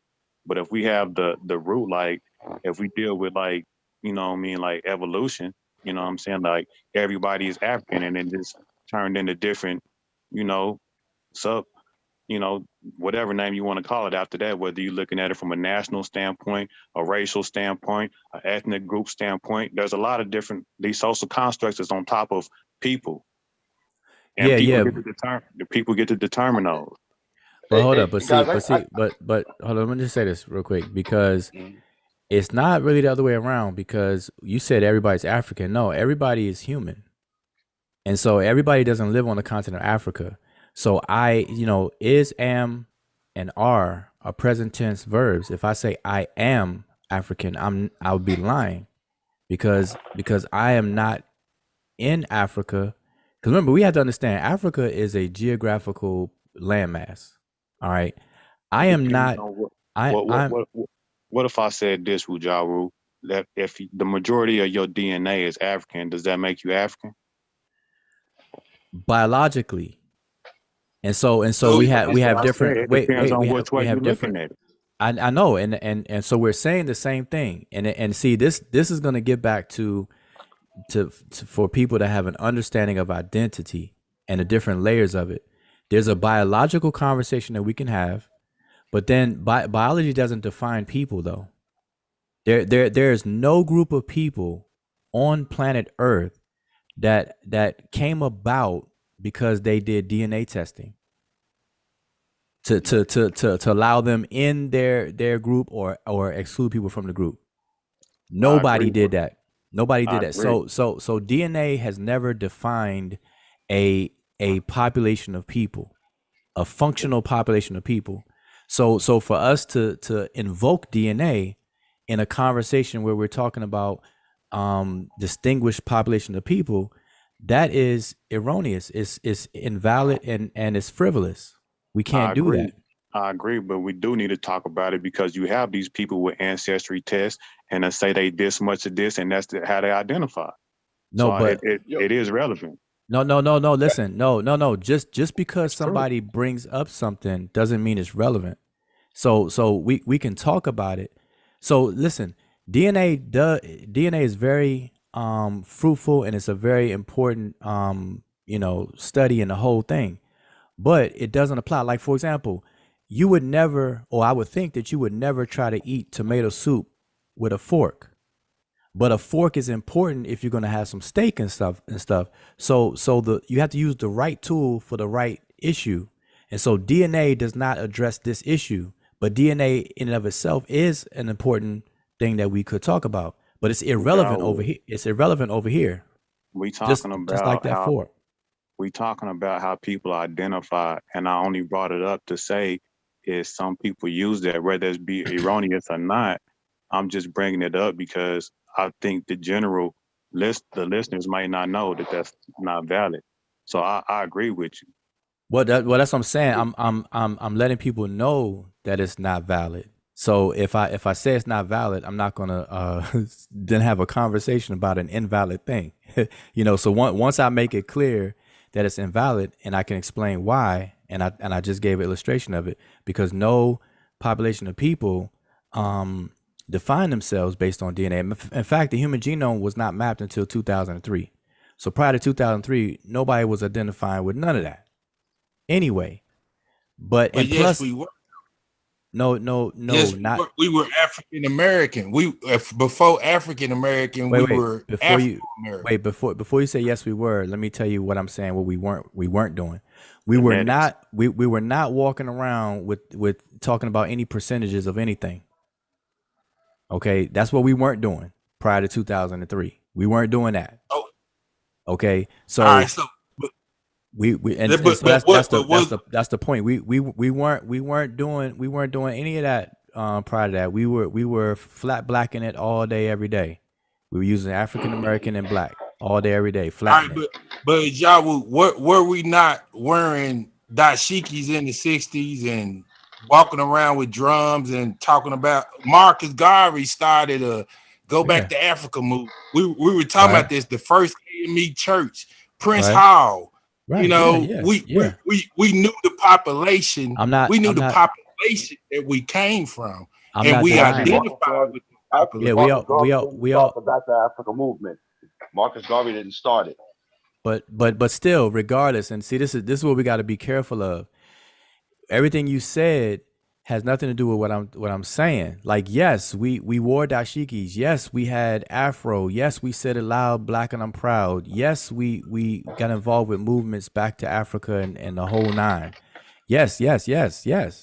But what we did not do is do anything about genetics, which is what I said. So when you came in, when you just now spoke, you were coming in off of that, and so I don't want you to speak to something that I didn't even say. I mean, you're not even addressing what I'm saying. I'm saying it's nuances to what, because I'm not totally disagreeing with you, but I'm saying it's nuances that we identified with Africa and Africans before DNA. I never said we didn't. But see, here's the thing: you're saying that as if I said we didn't. I'm specifically saying we did not do DNA stuff. So everything you're saying is not even addressing that. You're saying things that we actually did. I'm saying things we didn't do, and you can't. And you can't refute that because nobody was doing DNA stuff when, like I said, nobody was doing DNA true stuff. that. So just not to get too far off your point. What you were saying to me, what I was hearing you say is that pre DNA, you know, just because they started, the sequence, they mapped it all out in the 90s and early 2000s, that before then, we didn't have any African to identify with or any ethnic. I don't know how you got that. Okay, go ahead. I don't know how you. I don't know how you got that. Yeah, I don't know how you got that. What I said was a result of what due diligence was saying when he said that it's a topic to be discussed because now people are taking DNA tests and they are identifying that way. So I said when he said that, and I'm paraphrasing, when he said that, I was saying that we weren't doing that. And I raised the point that the human genome wasn't even mapped until 2003, so we weren't doing that. And I'm saying along with that is that that's not how people are defined. Now, whether we do it because it's new and people are doing it, I see it on Facebook all the time, and people are incorrectly doing it. So just because people do it doesn't mean that they're doing it correct, number one, or that it's even relevant just because they do it. Because a lot of people don't even understand their own DNA reports that they're getting back. They actually think that that's who they are. Like when they get a percentage, they don't even know that that's strictly just the autosomal report coming back. Your admixture, your nuclear DNA admixture, and it's that percentage is telling you how much of your DNA is shared by the current population in the reference database per the company that you got your test done. That's what it's actually saying. Right. Here's the question, Ujawu. So, with that being the case, because you said I could say that I'm African, and that's what we kind of went off at. I want to go back to there because you was like, basically there's nothing to stand on. You know what I mean? That's kind of like what it implied to me. Like I can just say I'm African, but then what else is there? Like, I mean, no, I was saying, what does it really mean? Like when we do it, because a lot of us do it, we'll say, oh, well, I'm African. But what does it really mean? And once you shake it, what comes out of that is recent ancestry. That's pretty much it. And the fact that some people don't like identifying with, the American label or the European type. I mean, people do it in distinction to be separate from white people also. Yeah, but But that's getting into the superficial aspect of it, because that's what I was saying. Anybody can self-identify as anything. Like I can say I can identify as anything, because we, you know, the way we're set up, we're grown adults. I could claim anything, but it doesn't mean that it's applicable. Like I can claim I'm Jewish. It depends on. I can say that though. You can. Let me give you an example. Let me give you guys an example. You got the NBA Finals MVP. I can't pronounce his name, but he has they call him the Greek Freak, but he's clearly African. His mother and father's African. All of his brothers are African, but he was born and raised, I believe, in Greece, and he's a Greek citizen. Mm-hmm. So would he now? How do you define him? You understand what I'm saying? He's a Greek citizen, but he's clearly of African descent. Yeah. So now, okay, that's a good question. And so it shows that, again, the moment you invoke the word descent, you are having a biological conversation. So biologically, he is people would consider him African, but culturally, which is how people are defined, is he's Greek. Mm-hmm. So there's no weird. there's no getting around it, Because because I've never heard, but I've never heard him like dispute that claim. You know, they identify him whenever I hear the NBA people talking about him. They always identify him as a Greek. You know, it's Greek. I've never heard him speak against that. I've never heard him proclaim, "Oh, I'm African. I'm not Greek." So he's not. You know, I don't think he's wrong. Did you say is it a player? Yeah, he's the NBA Finals MVP. His name is Giannis. I think he has a Greek last name. I can't even pronounce his name. Yeah, so I know his first name is Giannis. They do that all the So time. it's just a like, Greek. Yeah, but Kobe didn't identify as one of us. You know, Kobe identified as, I forget what he identified Italian. as. He was raised in Italy, I believe. Yeah, they do it all the time. Yeah, that's just normal. I mean, like That's how it works. Like even football players, depending on where they grew up, what culture, and really you know, they were conditioned by which culture the most, and what citizenship they have and whatnot. So that's what they would do. You have actually like football players, I mean soccer players, like you guys call that. That's normal. Olympics. You have even people who are born and raised and cultured in a country. For example, Kenya might actually decide to change their citizenship for financial reasons or whatever, to play for a different team, and then they will play for, like, for example, like a Swedish team, and they will run for the Swedish country, and then they're Swedish. So, and these are the layers that we have to understand. So even if Lupita will say she's Mexican, we understand as Kenyans what she means, you know, like she was raised, you know, for the most part of her life in Mexico and whatnot. So that's not taking away anything. We understand what layer she's speaking on when she says that. And then we also understand she's Kenyan, you know, biologically and things of that nature. So people have to understand all these different layers, and you can't, you know, it's not like the people have to identify with just one layer, but we have to know what layer we are speaking on at every point. And I understand what Ujawo says when he says, I'm an American. At first I was fighting it, but I thought about it a great deal, and I truly understand. Me being American doesn't take away from my Africanness at all. Can I say this? Nuanced conversation, because you know when I studied the ancient Africans, these were brilliant people, but you know a lot of West Africans didn't have the technology that a lot of the other parts of the world yet. But here it is in 2021. I can become, as an African, I can become a computer scientist. If I was an Arab, just because I identify with my Arabness doesn't mean I have to hop on a camel. I could drive a Lamborghini like they do in Dubai. You know, I don't have to subscribe to the ancient ways of being an Arab. I don't have to subscribe to the ancient ways of being an African. I can modernize and show the brilliance of being an African, because that's what I am. That is really what I am. And I was here in America, and by way of my people being human trafficked over here, and they just let the pressure up off us, but not even all the way, but they just let the pressure up off us in the 60s. And so now now that this pressure is up off us, I'm free to be whatever I want. And I'm saying I come from these people who were human trafficked, and that's who I am, that's really who I'm not even trying to embellish nothing. That's really who I am, So that's a point that I was making. And then Wujawu said that that's a superficial position, that it's not, that's not how in reality you should be identified. Like, you're not really African, you American. So here's go ahead, because I want to clarify something.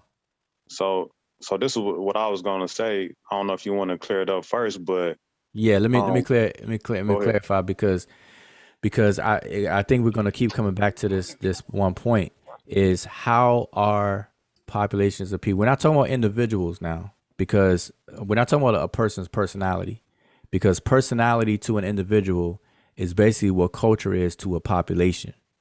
And a cultural, what makes a culture distinct from other cultures are the differences of what those people do in the litany of lists that what makes culture, which includes a long list of language, cuisine, weaponry, food storage, all the list of things that make that.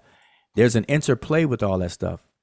In fact, in many populations around the world, if you don't speak the language of the culture, you're not of that culture. Correct. No matter what you say out your mouth, no matter how it makes you feel and what you would like and dislike and stuff, you're not that culture. You're not part of that culture unless you speak the language that is identified as that culture, because language is very high on the value list, on that list of cultural elements. And so, like the basketball player, you mentioned is a Greek, Giannis Antetokounmpo or whatever. But let's take Medew Bowl. Let's go back a bit. Medew Bowl, because Medew Bowl is from Sudanese. Well, he's from Sudan at the time, but now it's South Sudan. So he's from South Sudan, and he played in the United States NBA and everything like that. And if we look at him, we wouldn't have this kind of conversation with him, because he's from an African culture, African nation, Sudan, and so on and so forth. But yeah, he plays in America, plays on NBA, and everything is everything. But because this other guy, Giannis, he's from Greece, and in our minds we identify Greece. Okay, that is a European nation, because it's in Europe, European nation, country, and we think, okay, well, Greece, that's white people, whatnot. It seems a little odd, and then so we're gonna wrestle with that one, and we're gonna wrestle with him. But when it came to the Medew Bowl, even though he was playing NBA and everything like that, we knew he was Sudanese without a problem. We didn't have any problem saying he was Sudanese. But when it comes to Giannis, we can't just say he's Greek. We can't do it. So there I'm telling you, there's a thing, a psychological thing of like and dislike, and what rubs us the wrong way. But when the rubber hits the road and we want to be objective and speak more scientifically and factual, we're gonna have to just be more objective in what we're saying. And that's why I said that. That's crazy, but you would say we can't just call him Greek, but then you would call yourself just an American. To me, that's the same thing. No, I am an American. Then why isn't he Greek? No, he is. I just said he is. No, you said we can't refer to him as just being Greek. You said we can't just call him. No. We can't just call him just Greek. No, I wasn't saying that coming from me. I was saying people have a problem. When I say you can't say that he's Greek, we can't simply say that Giannis is Greek. Like we can easily say that Medew Bowl is Sudanese. Like saying rhetorically. I was saying it, putting it in the words in the other people's mouths that are having a problem. If we were to compare Guianis with Medew Bowl, on the Medew Bowl end, in that conversation, there's gonna be no friction. Nobody will have a problem with saying Medew Bowl is Sudanese. But when it comes to Guianis, he's Greek. But people, not me, people will have a problem and it'd be some friction just simply saying he's Greek and leaving it alone. And the reason why is because of this stigma that we have, and it's not rooted in being objective and scientific. Yes. He was saying, y'all was just saying the same thing, because he was saying that he feel like he's African, the other brother that just was speaking. And then you were saying that you are an American, but we both are in the same culture. So I think that's a prime example. You understand what I'm saying? Okay. Yes, but here's a difference. See, this goes back to people can say whatever. So people could say that they're African. I just said it just now. I said people do it all the time. I can say I'm African, but what does that really mean, though? And I wanted to speak to it, but we keep going off on something else. This is exactly. So it's all resting on social constructs, but we do have the ability to define and redefine ourselves.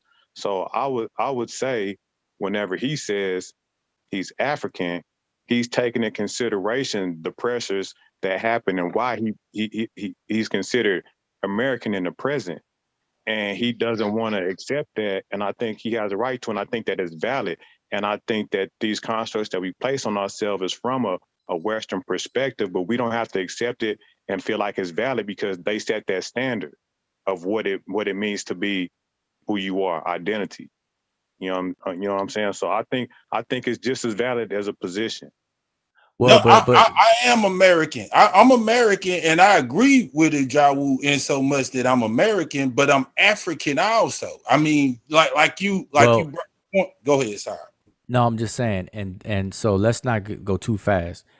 You said that you're an American, but you said you also African. But guess what? That is captured in the phrase African American. So you are a type of American. You are an American, because remember, African is in the adjectival position of the phrase African American. So what are you? You're an American, but what type of American are you? You're an African American. So you're having that rope, that connection to Africa, even in the phrase African American. But at all times, you're an American. So you have European American, African American, Jamaican American. So at all times, all three of those people I just mentioned, they're Americans. But now you're making distinctions by putting the adjective in front of it, describing the type of American. But they're all three Americans. So you're not saying I'm an American African. Because now you got to be like, well, how are you an American African? That'd be somebody like you're over there, that you left here and went over to Africa. Like, you're an American African. Like, that's different. When I say American, I'm saying in the reality of it, I'm in a bona fide trust with the United States of America. And when I say bona fide trust, I'm saying I have a birth certificate. And if anything was to happen to me, I know my government, the government who I pay taxes to, is going to do things and has things set in place to benefit me. If I need food stamps, if I lose my job, they're going to give me that benefit because I'm a beneficiary of this trust. If I go overseas to Africa and I get into trouble, I could go to the U.S. Embassy and say, look, man, I'm having trouble right here. See what you can do. And they going to get on top of it. So I know what type of arrangement I'm in reality. You know what I'm saying? But I'm saying biologically, I know what I am, and psychologically, I know what I am, and I'm both psychologically. Okay, but now I just want to be clear. What you describe with your your trust relationship and stuff, you're getting into nationality now, and not. So I don't. You know, we gotta understand what these things are, Trust because is more commerce than nationality. I'm sorry to interrupt. Trust is more of a commercial thing, and then that directly ties into race and ethnicity, like we were talking about before, with the definitions of the 5 racial categories. So that's a whole but nother situation, like you said. As far as, I just wanted to add in that what nobody's saying is genealogy. That's really where you need to find and determine whom you are. It's through your genealogy. Yeah, but we really need to be careful, because what we were talking about initially was culture, because Right. like we said, Well, that's what I meant about the culture. You'll find your culture by going back through your genealogy. Like you okay, so noted because that your tribe no, came from another area. Yeah, this is the brother I wanted to talk to. no, we just saying. Hold on I one want to second. talk to him. I'm sorry. I've been waiting for him. But go ahead. Okay, now I just want to say that, because every time we're talking about a culture, which we are very, very clear that that's how people identify themselves. That's why we talk about the Yoruba, we talk about this kind of Igbo people. So we know what culture is. But every time we want to talk about the culture, biology, like the DNA gets thrown in there, nationality gets thrown in there, and so then it gets all mixed up. Everybody seems to run away from culture, even though they understand that people actually identify themselves through culture, by culture around the world. That's how and the whole topic of the video was how people define what defines a people, which is culture.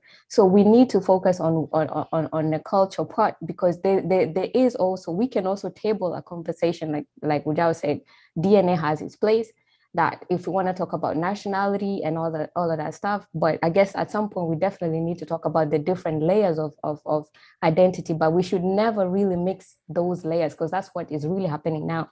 It's like mixing up all those layers of identity. But we all know for a fact, like Ujao said, nobody a group of people individually, yes, but a group of people have never identified themselves as a specific group of people through DNA. So bringing that in is just like trying to just muddy the water, and we don't want to focus on what culture is. So we just need to focus on what the culture is, and then all the rest is good to throw it in there as well. But we need to know what we're doing. That when we do that, we actually not really talking about what makes people a people. yeah, again, I just want to say this: genealogy, genealogy, and descent, ancestry, DNA, and all that stuff is all lumped in the same thing. That does not define a people. That will define what DNA informs us of is relationships and the proximity of them. So DNA, understanding DNA and knowing your DNA will tell you as an individual who you're related to, and then as a population, what population is related to another population. And they create genetic populations utilizing DNA. Sequencing genes is to establish genetic populations.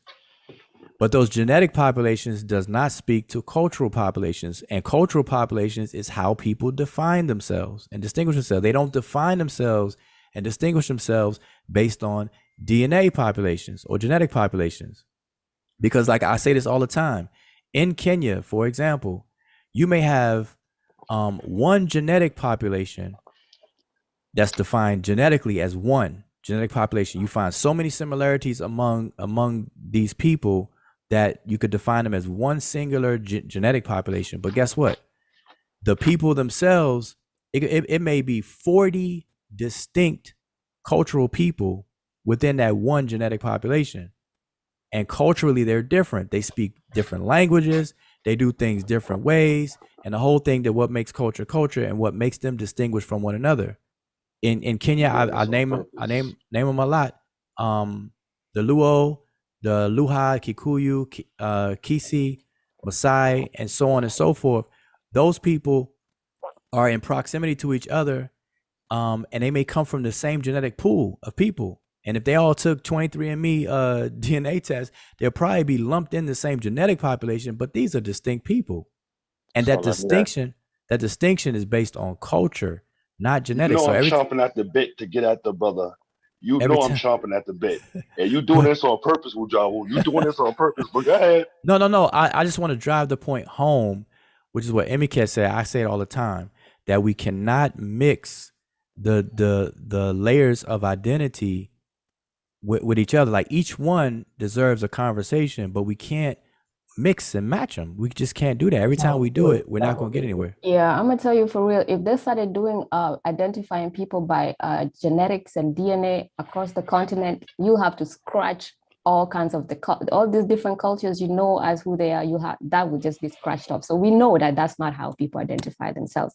Obviously, not just because of that, but because, like Ujao said, DNA mapping didn't come into place until 2003. So we all know that when we do this, we're actually just utilizing something that is new and using it to talk about how other people way before that have been identifying themselves with culture. So we know what we're doing. It's just that there's a difference between liking something and then being factual, and having a factual discussion about something. And this is where we fall short when it comes to this kind of conversations. We want to bring what we like, what we'd like to see, and all of that, instead of actually focusing on what we are doing. Are we studying? When we're talking about these cultures, we need to talk about these cultures the way these cultures identify themselves and leave it at that period, and then table another conversation of how we'd like to talk about how we'd like to see things like this and like that, because that's always this, that's scientific as well. There's always room for those discussions, but you can't just mix up all these discussions. We'll always end up nowhere. Peace. Hey, All right, so can I jump in real quick? But I Man, think I wanna speak to Inyame wanted to. I think Inyame was next. I'm trying to just keep it in order to who wanted to speak. If y'all can hold, listen. I'm gonna tell you, a good habit is have a little scrap piece of paper next to you and a pen when you're on these discussions, though, because as I'm gonna tell you, as the panel fills up, right, to kind of keep it smooth, we have to wait our turns and stuff, and sometimes you may forget your point. And I definitely understand that. So, just kind of jot it down or something like that. But I want to try to keep it in order. I think y'all may want to say something. Yeah, I can concede a few minutes to the brother, because I think that what I want to address with the brother Ghana is going to be maybe a little extended, because there's a few things I want to address with him. So if the other brother wants to go, he can go ahead. Oh, due diligence. All right, I think due diligence. Yeah, due diligence. If he wants to say something, he can go ahead. So what I was going to say was, when I mentioned genealogy, what I meant was we as a people, just human beings in general, need to be mindful that our genealogy plays into how we identify culturally. We're taught our culture based on our genealogy. Our mother may come from one culture, our father may come from another culture. Those two cultures amalgamate and become something new with us, or we deal with one culture or on and so forth. So when I was mentioning genealogy, the reason for that is I have African genealogy. Obviously, I've said that before. My African genealogy is about my 6th, 7th, maybe 8th grandparents back. Going forward, I'm all Native American. In fact, I have Native American genes down to the teeth, with my scoop teeth, my hair, my skin tone being reddish brown, as far as you're talking about ancient Americans. So I genetically primarily identify more with indigenous Americans than I do with Africans. However, I was raised within an African culture, so I identify with both. Now, when we talk about documentary wise, I don't identify as African American because I understand how those terms are used in a commercial fashion legally against our people. That's all I'm going to say. Wait. Against our people? I'm an African American, but you said you don't identify as an African American, so we're not the same people. You said you identify as a Native American. So we're not the same people. So when I say our people, I mean that through history, through the history of the United States, or what has become known as the United States, that the people who were supposedly enslaved, the so-called Africans that were enslaved, the Native Americans that were enslaved, have lost their identity, their collective identity. And we, as a collective, have been struggling to figure out who we are, because the history books have told us a story that is adverse to what is based on true historical records. You start going into these archives and doing the research on that. So when you start getting into it, you have to go back to your actual genealogical records and figure out who you are. There's a lot of people who identify as Black and African American and find out that they actually have European ancestry, such as the case of Muhammad Ali, who was more Scottish. And these are Black Scots, or what we would call Black Scots, really swarthy Scots. Listen, bro, if we start slipping and sliding down that slope, because everybody is mixed up, so how far are you going to go back? So you have to go, that's why I'm saying you have to deal with personal, your individual. Wait, and but then if people we don't identify, really deal with that we're in talking real about we're all culture over the as a place right whole. now. Say that again? Okay, yeah, it's a little sloppy. Yeah, Go so ahead. hold up. I think due diligence, just you were making a point real quick. Let's, because I want to, because I want to make sure that we're clear for the video and the archive, and then everybody here now and in the chat now. But I don't want to get too all over the place. So let me just so Ghana, we hear you on the genealogy piece. You use yourself as the example. You said that I think you said 7 or 8 generations back, you touch on Africa, but then from that point coming forward to the present, you're Native American, and you said that you identify biologically with that. And so now I can appreciate you saying I identify and then putting the word in there biologically. But now here's the thing. When we say identify biologically as blank, blank, blank, we have taken it off of the conversation of culture. And so this is what I keep saying, is that there's multiple layers of identity, and each layer stands on its own. We cannot mix and match layers. People are defined by culture. That's how populations are distinguished. Because remember, we're all human. There's only one species of humans that are alive on the planet, Homo sapiens sapien. Within that collection of roughly 8 billion Homo sapiens sapiens that are alive right now, we start to break down distinctions. And by the time we get to functional distinctions, these are based around culture. And this is done through anthropology all day, every day. Right. I'm not disagreeing.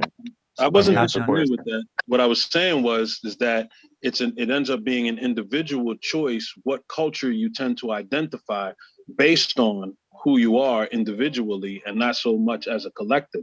Because even though we're dealing with a large population of people who have features or cultural backgrounds or similar backgrounds right now, when we start getting into the genealogy of it all, some people have different cultures, and those cultures are prevalent in their everyday life. Even if you take off the genealogy, bro, I agree with you to a certain extent, because you keep saying people identify by genealogy. Some people do, and most don't. People just identify with whatever the nation state is. Look at your so-called Black Cubans, or your Black Puerto Ricans, or your Black dark-skinned Mexicans, and all of that. When they come around us, when they're around, or your Haitians, we started off with Haitians, as a matter of fact. Brother Ghana, can we see you? Can you put your face on the screen? Yeah, you can see me. I'm a little tired, but you can see me. Hold on, why you do that? I just want to say this. I want to say this, and I want to keep reiterating this. Wait. You don't look like no Indian to me. wait. Do that again. I knew where that was going. I knew that was coming. So wait. Yeah. But wait. Here, let me just say this. Let me say this. All right, let me get my ugly face off the screen. Hold on. Yeah. So ugly face out. So man, y'all made me I'm not trolling you guys, by the way. Man, can I ask I'm a question? carbonite being, bro. All right, go ahead, because I done lost what I was gonna say. So who I think due diligence, you were about to say something. But Ghana, so Ghana, the question becomes when we're dealing with, like, I felt like you were saying earlier that some some of the markers of identification is like arbitrary, and I believe that they all are arbitrary, because whenever you said you couldn't just identify as African because it didn't have no substance behind it, I'm paraphrasing what you said. You know what I mean? You made it seem like it's kind of invalid. So my question then would be like, what about the subcultures, like people like the Nation of Islam? We know that that's not no real nation, but it's a cultural marker, identification marker. And I think it's valid to them. It may be dogmatic, but it's all social construct at the end of the day. So Okay, so let me just one other thing. So also, like, let's say like the 5%ers and stuff like that. So I think like you said, from an anthropological perspective, like, you would deal with what the consensus of the people identify as. But then you still have these subgroups that's still valid in their own right, even from it. To me, it don't matter which way. If he was to identify as African, and I understand the background, it's not completely arbitrary. It's a legit point. Same thing to say for a 5%. If they grew up and live like that, and it is a culture in different places, and they don't have the prerequisites of a real culture, a legit culture, I still would give it me and my personal, you know what I mean? Me and my personal assessment, I would still give it as being a legit cultural marker name to identify as, and it can be acceptable. Okay, so let me all right, so let me do this now. Because by listening to your examples, you're drilling down and getting into the finer layers that are not on the level of culture, because we can't mistake organizations or even institutions as cultures, even though we can say it, but that's just not how it's defined at all. So the Nation of Islam is not a culture. The 5% Nation of 5% of gods and earths is not a culture in that sense. Now we would like to call it that, and if we're going to do that, then you're going to open the door, really open a can of worms. And we could call I grew up in DC, and so I could say Northwest Park Road was a culture because we had a Park Road crew and certain things we did that other people didn't do and whatnot. Then, Berry Farms crew would be another culture. If we're going to drill down that far, then it's going to be millions of cultures just in one city. But wait, I'm just saying, because we cannot see at all times, we got to understand what we're talking about. And there's a difference between what someone identify as versus what they are.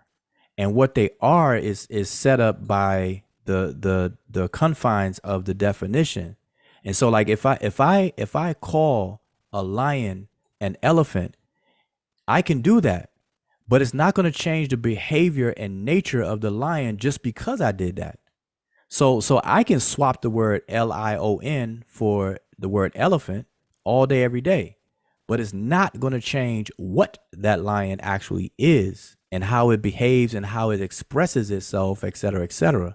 And so scientifically, in the field of anthropology, these definitions are brought about because of what is being analyzed expresses, not because how we feel or what we want to name it in this, that, and the third, or how we identify. It's politics, bro. It don't got nothing to do. Whenever you start making national affiliations, that's politics. Whenever you start making cultural affiliations, it can still be considered politics, because you're separating yourself from different people. You're saying, this is my people and this is the rules that we abide by. So that's in all of, ever since humans have been humans, there's never ever been a time in human history where all humans were all the same, culturally or otherwise. And so that is a natural phenomenon in human, just the fact that we're mammals, the evolutionary factors, the social evolutionary factors, that's always been there, where we would separate ourselves, not in a negative way. We just make distinctions. I am this, you are that. It doesn't mean that we're enemies. It doesn't mean anything beyond that. It's just that I have things I share, and it becomes a gradient border. There's never a well-defined border around these cultural identities. There's a gradient, but at some point there's enough distinction to where another label can be applied from that expression. The same way you have a personality for your individual, and somebody else will have a different personality for their individual, but you're both individuals. You can actually be both siblings. That's knocked out DNA. You could be a twin and have two distinct personalities. So the DNA didn't speak to that. And so we can identify based on your personality and not your DNA. So the same thing with different populations of people. Just because my population is related to your population, we are distinct enough to identify as this, and you identify as that. And that's the way the world works. That's the way the world works. And there's nowhere on the planet you're not gonna find that. Nowhere. I would say, man, whenever I hear you expound on your position, I feel like you look at things in these nice categories. Like this guy, and I understand that that's like, especially when you're dealing with science, like things have to stay in their lane, keep things organized so we can, go in a linear way and figure out problems. But dealing with these social constructs, I don't feel like these lines are so determined as we think they are, or that we're taught, because a lot of these lines blur and these things merge into each other, and they come from each other, and they are related. You just actually repeated what I just said. I said there's no definitive line. I said the lines are gradients. So they graduate into one another. But at some point, there is a point that you reach where you can make a distinction. For example, the Luo people are not the Kikuyu people, but they live right next to each other. So there's a gradient wherever two distinct cultures touch borders with each other, cultural borders, there's going to be a blend. There's going to be a gradient. Just like Mexico and Texas. If you go in South Texas or North Mexico, you're not going to know if you didn't know where the actual borderline was, you wouldn't know. So I feel like I heard what you're saying, because we did say the exact same thing, but whenever you give your example, like for instance, it's like in the example that you both gave, that your other guest, he wants to identify as an African, you want to identify as an American, and you saying that's two distinct things. And I think these are all, it's continuous. I don't know if they distinct as we want to make them, because I feel like we can, we don't have to deal with these concepts. To me, when I look at it in reality, like we categorize things in order to help us, you know what I'm saying? But in reality, you know what I mean? Y'all are the same. You know what I mean? We the same. We could sell it right now. Anybody on the panel, if you are a person that will say that you are African, then you have to explain, what does that mean? Like forget just the term and the fact that you like and would like to and have every right to identify as you wish, but to say that you're African, what are you saying outside of just saying that? Like expound on what makes you African. Okay. So we could start. Well, I don't think you were the person. Were you one? Yeah. Yeah, this me, just Tiaka, and it ain't gonna take me nothing but 30 seconds. When of course, it's been in our vein to identify with African. We gave those examples earlier on how all the way back to Prince Hall and the first AME church. That's been in the African American tradition that we African. But when it came to DNA, when I found out, and you and Emiket already know this about me, that I found out that, my markers are with 0% mutation are related to Fulani. And so, I reached out to Fulanis. And, before I reached out, another brother who over here in America, he in the Nation of Islam, who was also Fulani, he told me, man, you got to be careful because it's just what you said, Ujaru, that if you don't speak their language, they don't accept you. And just because your DNA match, they don't mean that they're going to accept you. And he told me, he said, man, you got to watch out because everybody who just claimed they Fulani, they just ain't going to accept you as being Fulani. And I took that under advice and I started reaching out. And when I reached out to Fulanis in different countries because we spread out all across the Sahel, what they call the Sudanic belt. And so they accepted me and they started teaching me the language. I started learning learn how to write in the Fulani alphabet. It's called Atlam. I know the Fulani god, which is Pulaku, and Pulaku, when I say Fulani god, is not a deity. Pulaku means just to be moral. It doesn't matter what religion you are, as long as you practicing morality and you're not stingy, that's Pulaku. It's not really a god, but that's what they call it. They call it like a god. That's what you got to observe at all times. So I speak the language, I write the language, I observe the god, and I'm accepted by other Fulani. Is So that legit or not, But that's Wujaru? your culture now. Is that legit? Then that's I want your culture. So instead of being an African, you should call yourself Fulani, because Africa Okay. is a continent. now Wait. Fulani is just my ethnicity. Is my ethnicity, and That's it your is culture as well, though. Mhm. The Fulani became your culture now. Okay, so here's the thing. So he asked me, is that legit? So here's the thing, and this is saying nothing different than what I've been saying very consistently. To be assimilated, and I said this earlier. I said you are not considered one of a population of people culturally until you speak their language. And notice, once you reach out to other Fulanis, what did they start to attempt to do?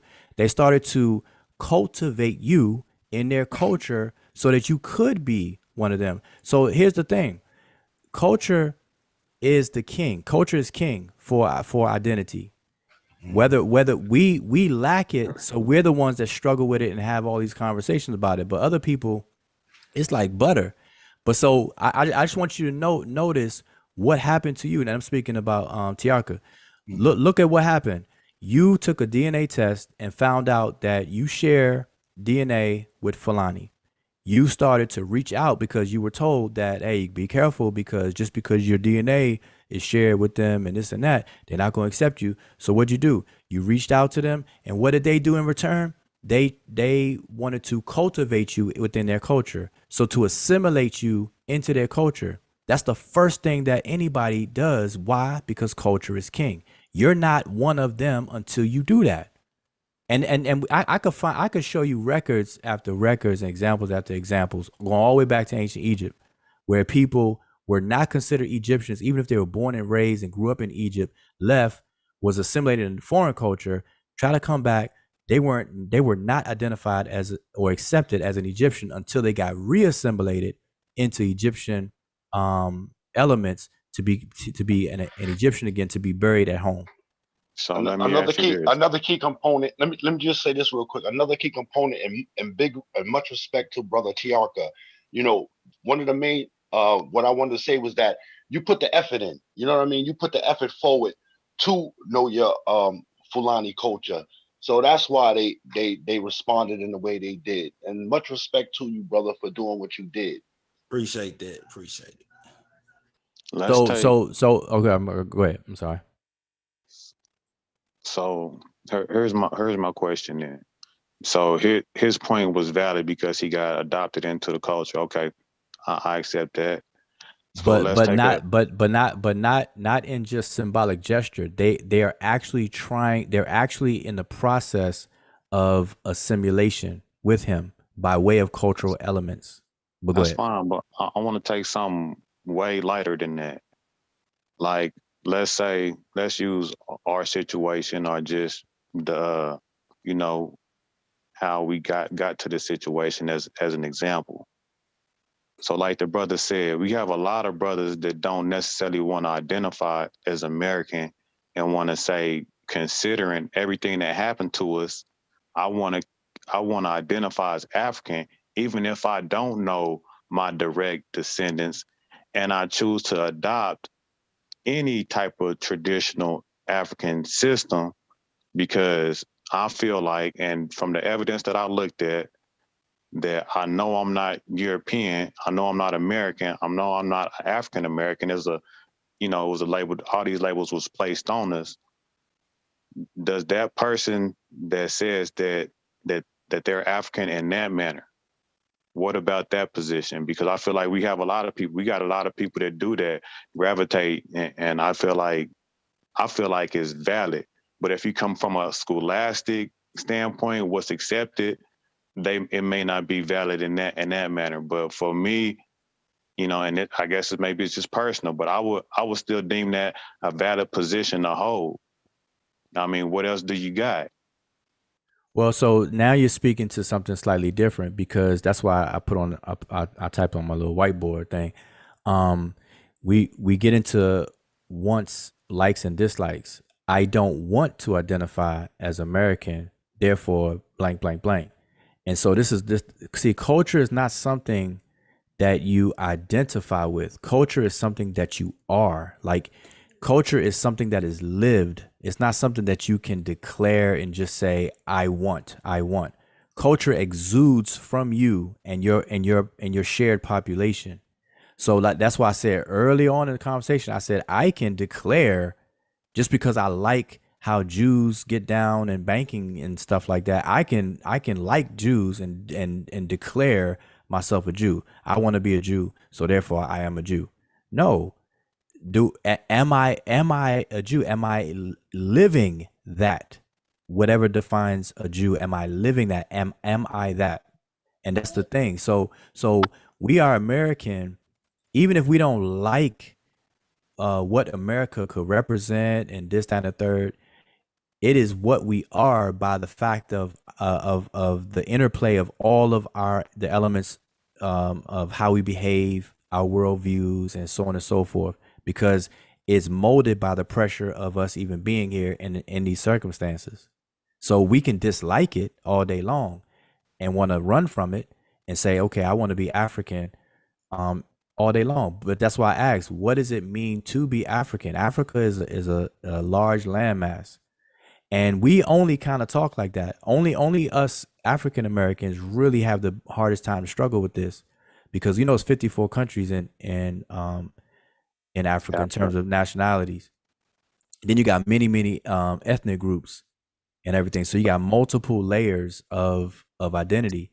So what I have here, but hold on, just real quick. What Tiarka was saying is that Tiarka is an African American who took a DNA test and found out that he shared ancestry with Fulani. He reached out to Fulani, and now Fulanis are naturally gonna start a process of assimilation. And that process naturally starts because in order to become a Fulani, or even if he's interested in that, they understand, just like every other human population, cultural population, they're going to try to assimilate you within their culture so that you can actually be that and not just simply declare it in nice words and just be a symbolism. And so, but now here's the extra step though. Once that, let's say that process comes to fruition. So now Tiarka speaks Fulani fluently. He's eating the cuisines of Fulani. He's dressing. He's doing everything that identifies a Fulani as Fulani.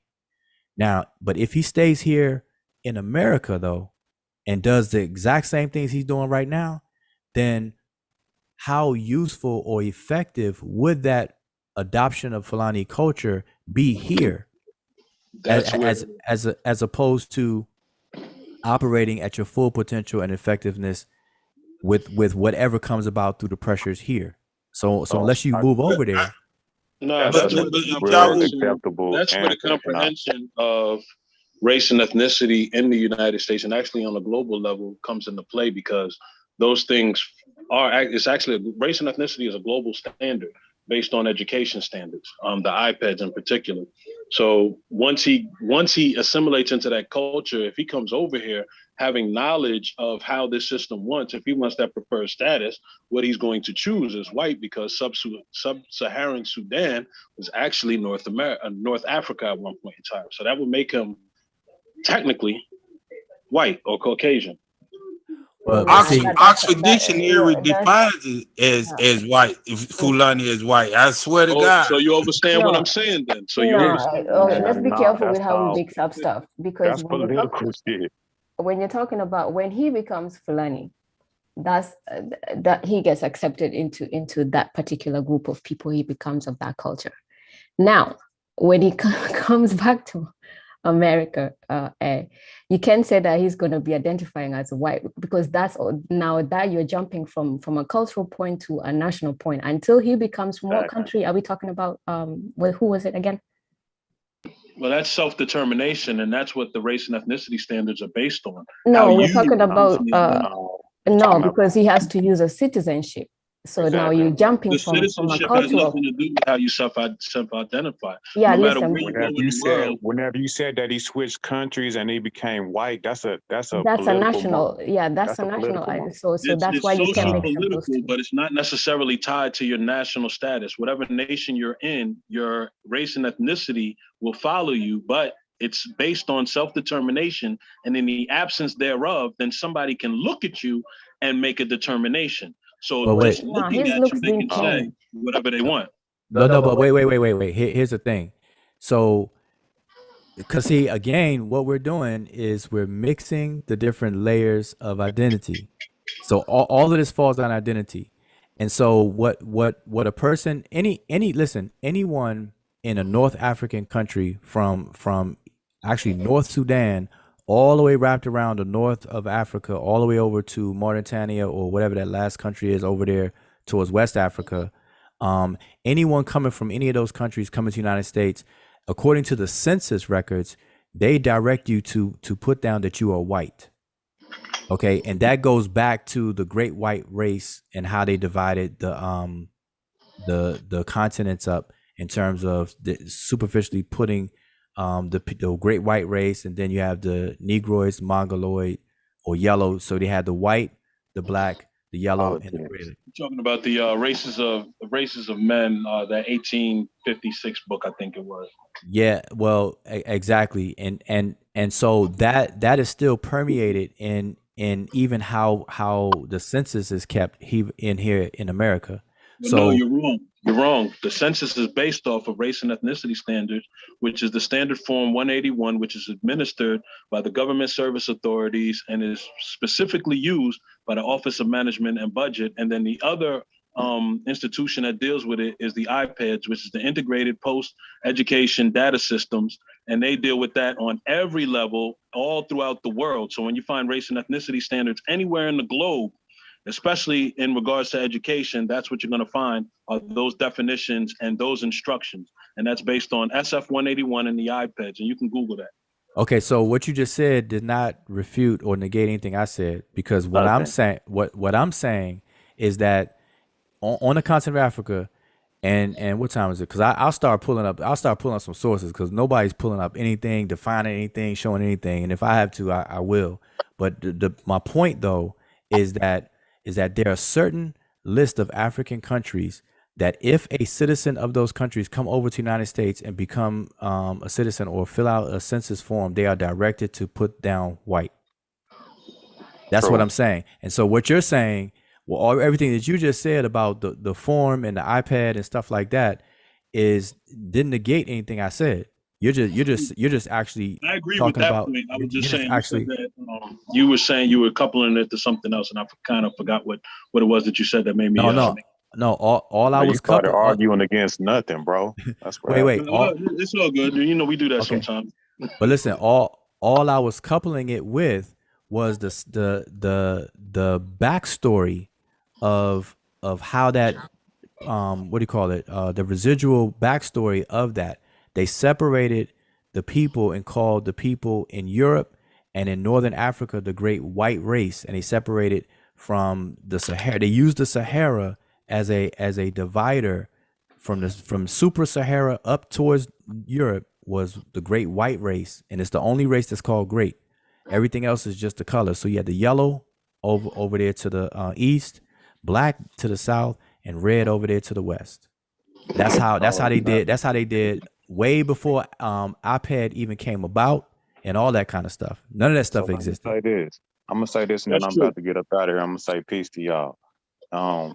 So even whenever you say that, Wujaru, people are different things at different times, and whoever's the main power get to define those positions and who those are. We don't necessarily have to accept those. We can redefine anything that we want to, any concept. We all the same. We do have to follow the government's rules or whatever, but we do have the right to bring our own concepts into existence and validate them ourselves. I'm just gonna say peace to y'all. Hold up, before you go though, peace to you. But before you go, so what I want to say is, even in you saying that, there has to be a distinction between putting on the costume, figuratively putting on the costume of something versus being that something. And culture, we kind of take it lightly, because in our conversations, and I say our, I'm using the air quote our, because we're in the diaspora, we're a result of a disconnect. So we have the most problems with this kind of discussion, dealing with culture and stuff, because we have the biggest struggles with that. But when you talk to other people, like the difference between a Luo community and a Kikuyu community who live right beside each other, they have no problem having this kind of conversation. They fully understand and they fully operate, and everything is all gravy. Like they respect their distinctions, they respect their similarities, they respect the fact that those people over there are Kikuyu and these people over here are Luo, or vice versa, and so on and so forth. But we would call them, both of them, black. We would call both of them Kenyan. We would call both of them African, and the whole nine, because we don't like our experience with culture and that whole phenomenon. We got a lot of gaps and a lot of voids to fill. And so we try to fill those voids nowadays with DNA. Now that we try to fill it with DNA.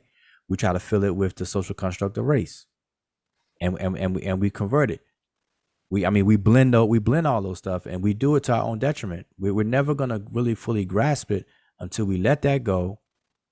Or at least stop trying to mix it, not let it go, because those are important. Race is real. It's a social construct, but it's a real thing because it affects our lives and we function. And then the race is real, and the DNA is real. DNA is very useful, but we can't misuse the tools. We can't use a hammer when we need a flathead screwdriver. We can't use a fork when we really need a spoon. So Plus this thing about.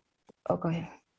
I do agree with you, especially whenever you say, if you're gonna claim something, it's about what you're doing too, because it got to match, and that's understood. But we do understand that, like, things like what we're talking about, like being a culture, which is a nation in of itself, pretty much. So we can't do that either. Let me help you out here. Do just so you answer. Let me just make the point, and I'm gonna jump on off here because I got to get off here anyway.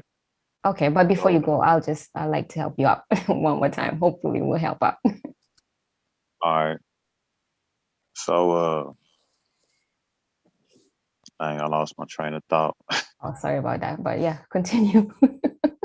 I forgot what I was gonna say. What was we talking about? I was gonna tell you that when you say that you have a right to define yourself, a good example to look at it as this is for example, like, let's say we know about the NBA's, the basketball. We know the rules of the basketball game. What makes basketball and not football, right? So let's say you want to be part of the NBA, and you have you want to be a different team, and like, this is my team. Those are all those other teams. So what you won't do is create your own rules about basketball and then want to come and play with the other basketball teams, right? Correct. So when you're talking about culture, you can't really redefine culture and then want to use culture to define yourself when everybody else is using culture a particular way. Peace. Now, now you made me remember what I was gonna say. That's right. So you wouldn't try to change the rules in somebody else's game. What you do is you create your own game and stay in your own lane. You know what I'm saying? So then it will not be culture. So, but over here we're talking about culture. So once okay, you change, but this is what just let me finish what I'm saying, 'cause I'll let you finish. So I was talking about challenging concepts because you keep saying over here. And we know where over here is at. And if you want to reside in that system and think that this so-called empirical data, culture is subjective. Now, culture can be somewhere else. Like if I go to China, you know what I'm saying? You got universal things, but you also got nuances. And people being people also have the right to bring stuff into existence. Now, you don't have to accept it. You know what I'm saying? You do not have to accept it, but I do believe that other people's shot at doing what they're trying to do, because this is the point that I was getting at. It's a process in order to bring something that big into existence. So when Wujawu say, yeah, are you doing it? I understand what he's saying, but I give organizations, that was trying to bring into their culture, let's say the Nuwabians. I give credence to that. I don't take none away from that's a legit to me. Because I understand what they was trying to do, even though if it was bogus, because all this shit is people bringing their shit into existence. You know what I'm saying? Like our shot ain't no better than nobody else's. The American shit is somebody bringing their shit into existence. Right. So we have to have the brashness to do the same shit and not just fall under their shit and be like, this is the way it is and this is the way it got to be, because it don't. Hey, dude. But you're talking the way you're talking. It's like there's a particular group of people defining what culture is, but culture itself is something organic, So you can't. It's almost like you were saying that some people are defining what culture is, and you have a right to define it the way you know. And the Chinese one is, if you go over there, is something different. Culture in itself is not. There are different cultures, but what culture is not like it's different everywhere you go. If my point is clear, so that's what I'm saying. Like, so I'm not arguing that. Dude. So what do you think should be done? I don't see what the problem is. Like, people is trying to manifest what they want to manifest, whether right or wrong, because it's all subjective. You have your ideas and stuff. I'm just asking, what do you think should be done? I don't understand what your question is about. What I don't know what the problem. What's the issue? Okay, let me say this then, because I don't want to confuse. We got to understand, culture is not something that a group of people sit at a round table and decide that this is what's going to happen. Culture, as it can be. People nowhere in history. Listen, hold on. I gotta interject. Wait. Listen. Crazy. Nations of religion is just that. No. Listen.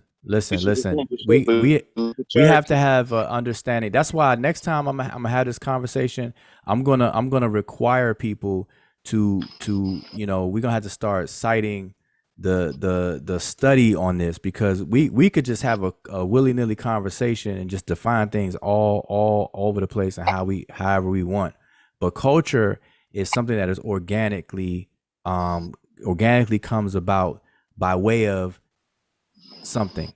It is not something where you're going to sit down at a dinner table or a meeting with some cigars and then just create and make up. Same thing with languages. That's what legislation is. That's what that's not culture. Hold on, I got you. People manipulate the culture. People manipulate the culture all the time. The media is specifically made to manipulate the culture. Legislation manipulates culture. Religion manipulates culture. Politics manipulate culture. Yeah, he's absolutely right. I think culture is the product of the actual day-to-day lives of the people, like their everyday things, laws, and customs, and so on and so forth. And I think you mentioned that too. So you can sit down at a dinner table and create a culture amongst manifested destiny. It's people that manifested their destiny. And hold on, I'm gonna give you. I'm gonna give you guys an example. Hey, show me that in any book. Show me in any anthropology. Show me in any book. Actually, I can show you in a book. All right, show me a culture. Show me a culture that was born at a table of America, some dudes America. Nah, that's Well, that not would that's be the not United States. nah. American culture was Christianity. not. The whole Amer- this didn't Christianity belong was nowhere born in else until they And settled Christianity. that's a down and religion. established it. But it had to. What But my point was, it had to grow. It had to grow. It started no, somewhere, but you making it seem like it just popped into existence. That was my whole thing. It Nah, was a he said small no. exactly I'm the saying the opposite. opposite. I'm saying, listen. Yeah. I'm saying it doesn't. How can you say that's what I'm saying Wait. when I'm Yeah. saying it does not happen that way? It never did in all of human history. I don't Culture, think that it just pops up out of culture, nowhere, but it comes culture from does somewhere. not. It has to be I'm a totally language lost right now. involved. What Culture- are we talking about? Culture comes from somewhere, of course. I said that culture is an organic phenomenon. It is tacit and organic. Okay? It is something that is unconsciously comes about organically. And I dare you all to look up what culture is. I don't know In about any- unconscious though. I in think any it's a conscious, anthropology like this 101. Yeah, you're saying unconscious though, like you're unaware of what's going on at the place when you're receiving culture or when you're developing culture. I think that intellect plays a big part in it.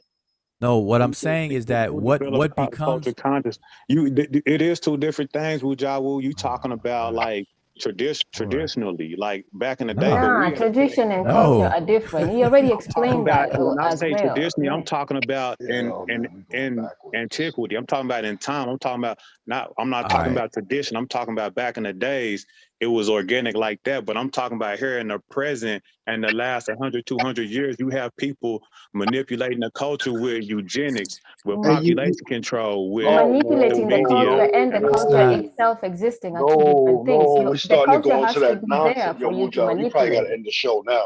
No, I no, think no, no, no. everybody's Listen, getting wait. tired. Listen, no. Everybody's trying to talk. Listen. Okay, we have to distinguish between how can you manipulate something Yeah. prior to defining what that something is? How do you know? How do you even know it's being manipulated unless you have identified what that is? I think Like that's like where like elders come like into for play. no. It's like for We already example. identified it. No, but that's a problem.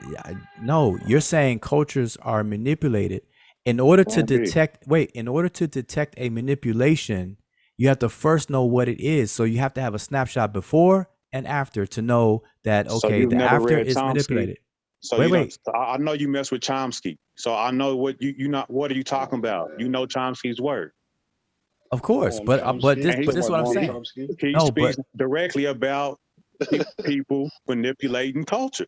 wait, listen, but I'm No. not arguing. Listen, I'm not arguing that culture can't be manipulated. I am arguing the very definition of what a culture is. In order for culture to be manipulated, you first have to know what it is to even be able to detect any manipulation. We already defined it. That's I don't agreed. understand what you're saying. No, No, I we want to haven't know. defined our haven't. culture. I want We to. I haven't want to hear defined an what culture example. is.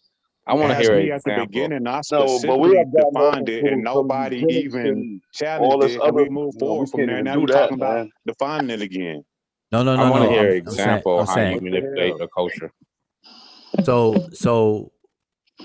All right. Number one, tonight we have never even drilled down into listing what composes a culture. I mean, You I asked mentioned me I mentioned a specifically, few things. and I said it. You don't remember that? You asked me specifically, and nobody refuted it. No. I'm saying I have a problem with your definition when you I asked you. My goodness, you should have said that a long time ago. No, man. I did. Listen. I did. When you gave your idea, because somebody else said I didn't ask you. Somebody else asked you what is your definition of culture without a book and stuff like that. And I think that you were the one that answered that question. And I said that that's the wrong way to go, because if we were to go around the panel and we all define culture differently, then we're gonna be talking about different things. I said that's why I said for the next time I bring this up, we're gonna go with some official definitions to define the culture for the conversation in order for it to be fruitful, because what culture is and how it's defined through the study of actual culture, which is cultural anthropology, that is what culture is. Now, how we're defining, we're bringing up organizations, we're bringing up groups and stuff, and thinking that's culture. Religion, wishes. And anthropologists in anthropology, they were that study would frown. It would cause you to frown at that. They're doing that. That's why I say I'm from DC. The Park Road crew and the Berry Farms crew, by that logic, will be considered cultures. And any student of anthropology would be like, "Are you out of your mind?"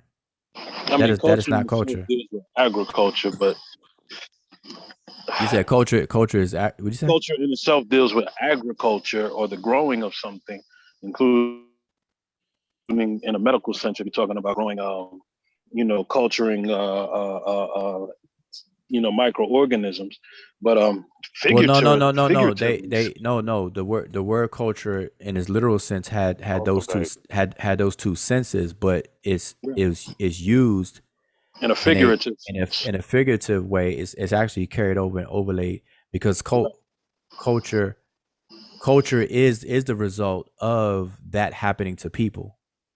Where Right. you're taking something that is uncultured, wild and rough, and you're actually smoothing them out and whatnot, cultivating them. It in terms kind of of goes people. back to the atomic family with the art of husbandry, which is the cultivating of a garden or the tending to the garden and things like that. It's kind of interesting how we use these words to define our actual practices, because then it becomes more so an honoring the tradition of cultivating oneself or one's spirituality or one's intellectual physical prowess, or even the environment, so to speak, in that aspect. And then it takes on a new form. So culture could mean so many different things in that light.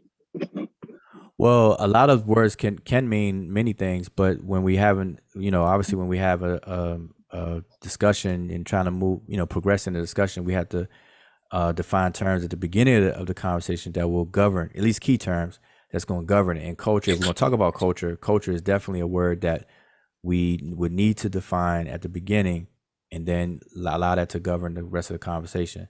So we can't define culture, as organizations or anything like that. We're talking full stop cultures, with all the culture. It's an interplay with a lot of different elements. And I'm gonna have I guess the the main information. definition would have to be then that culture for what we're discussing would be the honoring of specific traditions and practices of a specific people. Well, can we do this? How about this? Would y'all, I don't know if you have the time or not, but we started out the conversation giving a working definition, and it seems like everybody's not on that plane.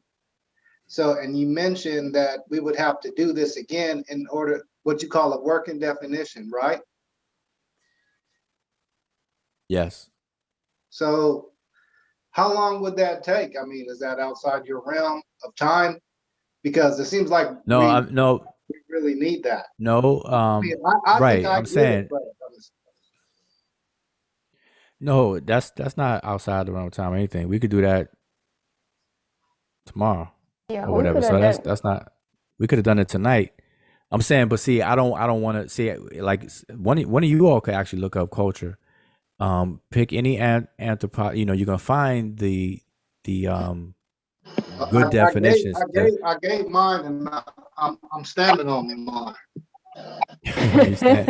Yeah, but seriously, you know what? Ujaru and Imiket. If culture can't evolve, we'll never get to the rocket. I'm not trying to like become Fulani so I can throw on a dashiki and look ancient. No, I'm trying to playing around, bro. Hold on a second. Let's slow down a little bit. So let's look at the definition of what it is. So that way we all on the same page, because I have the definition. I have the etymological definition pulled up right now. I'm talking to okay, Ruja. but the etymology, when you read the etymology, that's fine. But when you look at the etymology, it's going to tell you, it's going to go back to cultivate and things like that. Culture, honoring from the past, when you're talking about figuratively speaking, to tend, to guard, to till, to cultivate. So sort of dealing with crops, and then in the figurative care is more about So honoring. then if that is it, then you take it and update it. No. But that's not.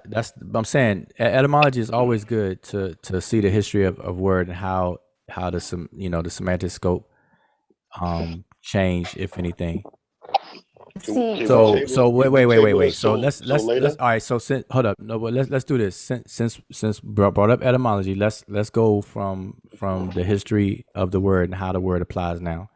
So culture, I'm gonna read it first. So just allow me to read it.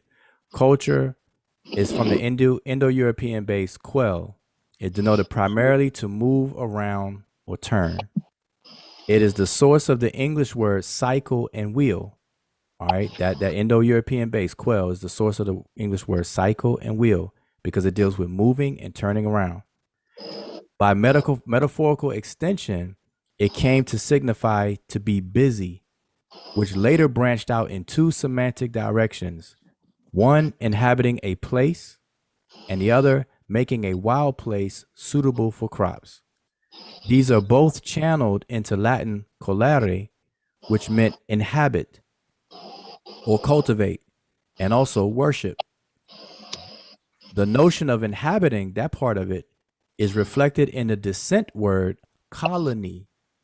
When we say so-and-so is a colony of so-and-so, that means to inhabit, which is coming from the same word now. So culture and colony are cognates. Then it says, but it has participle stem cult has been bequeathed us other aspects of its meaning, which is worship. Worship is represented by cult, acquired from the French culte, or directly from Latin cultus. Developing the land appears in our word today, cultivate, from the medieval Latin derivative cultivare, originally meant a place a piece of tilled land. And so and if you look at the word colony is a settled land. So that's the etymology of the word cult and culture. So how does it apply now? So it applies to human populations because it is what personality is to the individual, culture is to a whole population. And it is an interplay of many different elements. And there's a list of those elements. And those elements include the knowledge of a particular group of people, the worldview, the language, the religion, cuisine, social habits, music, arts, their moral codes, their taboos, and so on and so forth. And is more. I'm just listing those off the top of my head. How they marry, how they bury the dead, and so on and so forth. What they believe is right and wrong, all the way down to how how you interact socially. Do young boys hold hands? At what age do they stop holding hands? All these interplaying things summarily or subtotals comes down to what we would call culture. And that different was everything, you named everything. It's kind of some of the points we were all touching So on earlier. the question is now, are we on one accord with that? Listen, I we should can be, accept but that for value. yeah, but the thing is, because listen, when we came into this discussion, anybody who even depending, it doesn't matter how late you came into the discussion. When you hear somebody mentioning, oh, you find people on a panel talking about culture, I bet you nobody actually thought we're talking about culturing cells in a laboratory. Nobody thought we're talking about hip hop culture, because even through the conversations, things like Fulani and me being cultivated into the Fulani culture came in. My African DNA ancestry came. So we already know what the discussion is about, because the minute we are throwing all those African tribes that are that came through the DNA and all of that stuff, we already know those different groups. That why we are even invoking those groups is through something called culture and things of that nature. And we know that even though they're Black, even though they're African, as we can just lump them all as one, there's a distinction they make from each other. That's why we invoke these things. We invoke the Fulani, we invoke the Hausa, we invoke the Zulu, and all those things. We're invoking the different cultures and different ways that people live their lives, live in their life. So we can't pretend all of a sudden that now we do not understand culture, but using culture clearly when talking about other cultures. And then when it comes to actually just having a proper conversation, now we're actually all completely lost. This is where I'm having a difficult time, like even accepting the fact that we are doing this right now, because it takes too long when we already should know what we are talking about. Culture, we're not talking about hip hop, we're not talking about organizations, we're not talking about laboratories, we're talking about different African cultures. And those cultures, those people look the same, they might look the same, but we know why we are actually invoking those different names we call, because there's particular cultures. So let's just be grown, like it's too much time wasting, like when we need to be actually going forward, moving forward. And somebody could have looked up culture real fast, even if they were confused, and be like, what are these people talking about? Why is somebody mentioning Fulani? Why is somebody mentioning African ancestry and whatnot? Then we understand what is going on. So, I mean, this is, I get frustrated because we shouldn't go around in circles with this. Understand culture and then come and talk about culture. If you don't, then just be quiet and listen to how people, what is it that these people are defining as culture? And is it right or is it wrong? Then ask questions. What are you guys defining as culture? And then when they tell you, then be like, okay, so if it's that, then you jump into the conversation, as opposed to us just doing all this round in circles, because we shouldn't be doing that at this stage. You are. All right, so I got 3 different things about culture up on the screen, and I'm not sure. I know it's not locked on my screen, but you all should be able to see it. And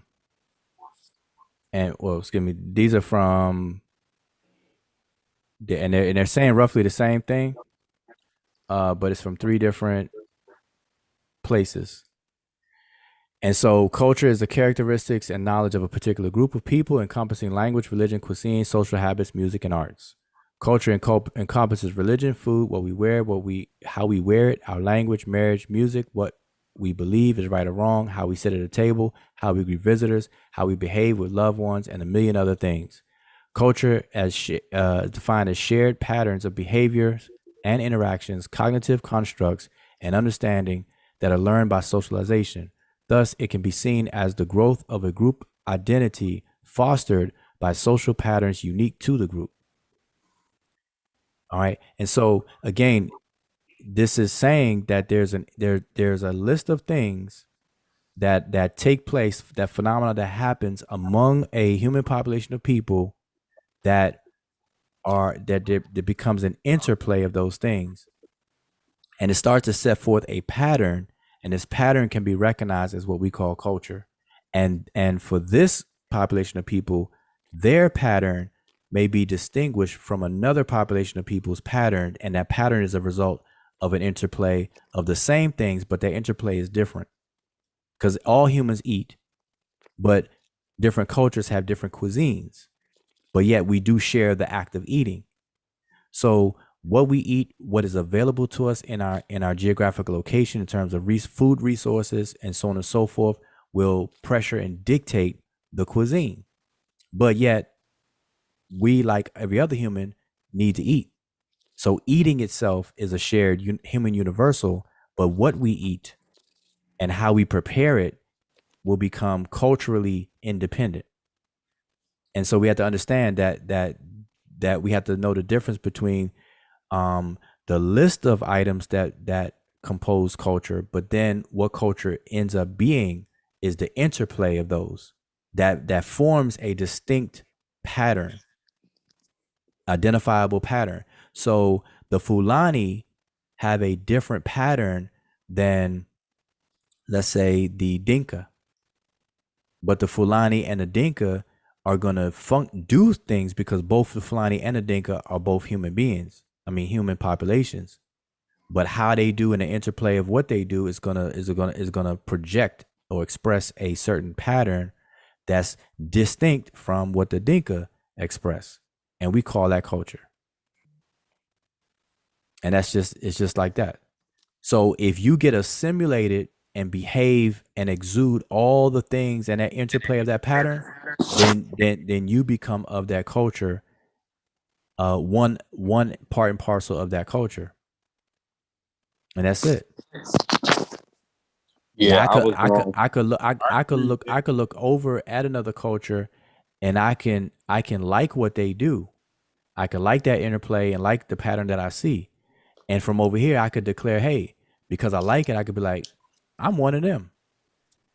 But that won't have any value and no real meaning. That's just a you were just saying it, and it's just a symbolic gesture at that point. That doesn't mean you are that. You like it and you identify with that. That's that feel good stuff. Yeah, I was going to kind of touch down. You basically hit it on the nail. I was going to read the definition of culture of this culture anthropology book that I had got when I was in school. It's not that old. It was just basically saying the system of knowledge, belief, patterns of behavior, artifacts, and institutions that are created, learned, shared, and contested by groups of people. And I think that like sums it all up. Basically, you basically nailed it on the head with the 3 definitions that kind of shared everything that I was going to say.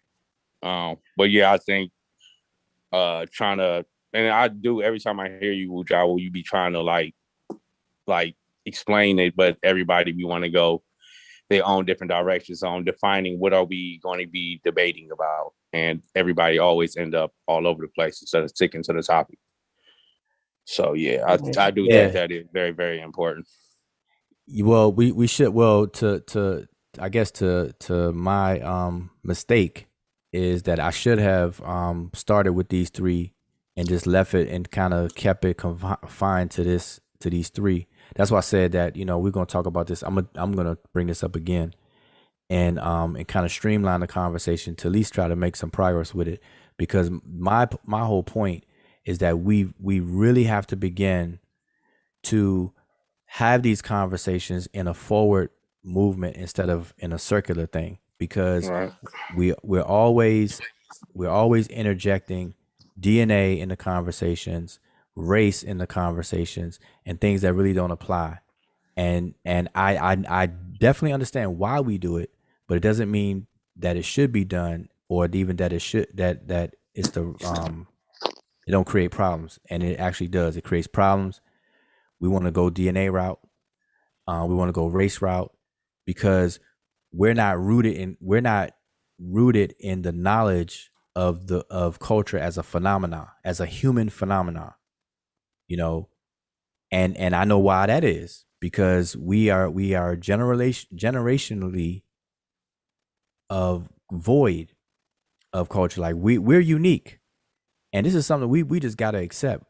African Americans in the United States of America we are a unique entity, because we result from an interplay of a lot of things that happen in this country throughout our recent generations, and we're the result of it, and we can't run from that or escape from that. But we try to, because if it creates a void, and then we want to reach out and become everything but what we are right now. And I'm saying the whole Sankofa thing, to reach back and fetch things, that's perfectly fine. But we have to see what the value of it is, and not just to randomly reach back and just grab things just because we feel good about certain things. We have to do it with intent and purpose, because we need to define something here based on our current situations. Going back and adopting a culture to fill a void of an identity, when whatever identity you gain from being assimilated into another culture, if that culture is not solving the problems of your present, then that's not gonna be effective. I totally agree with that, and that was the point that I was making. I totally agree with that, and like I said, I'm not trying to throw on the dashiki so I can look ancient, or try to reach back into Fulani culture so that define all the missing pieces of myself and think that I'm supposed to be stuck in medieval times or something, because we got rovers. I live in a culture where we got rovers on Mars. We on Mars, excuse me. we know what's beyond Pluto. You know, we can look in a electron microscope and look at the hairs on a virus. You know, so you know I'm into that. You know, and Fulanis aren't, they don't know anything about that, but I bring that to them. You know, when they you know, come to me a lot on the religious thing, because 99% of Fulanis right now are Muslims, but you still have some, you have a small Christians, and you have Fulanis that are pastoralists that live the way ancient Fulani lived, that you know they don't subscribe to none of that. But I'm just saying, I bring a lot of scientific literacy to them, and stuff they don't even know about. But you know, I bring certain, you know, aspects of just surface knowledge stuff that I know, that you know they just unaware of. So it's not just one stoic thing that I'm trying to reach back and I'm trying to be frozen in a state of time. No, I'm trying to, you know, excel the culture. Just like an American in the 18th century wouldn't know what American in the 21st century is all about either, you know, because the culture evolved, you know. So That's true. Actually, Tiaka, I think that you are one of the few people I've seen actually who, when they say that you know, they're trying to connect with the culture, they're actually doing it the way it's supposed to be done, like going through the language and then being and then, you know, like you said, being cultivated into the culture itself. That's actually the, you know, that's how it works. So you're actually doing it like the way it is done, as opposed to just you know, declaring like most people do. Let me Yeah, I say this. was Oh, go ahead.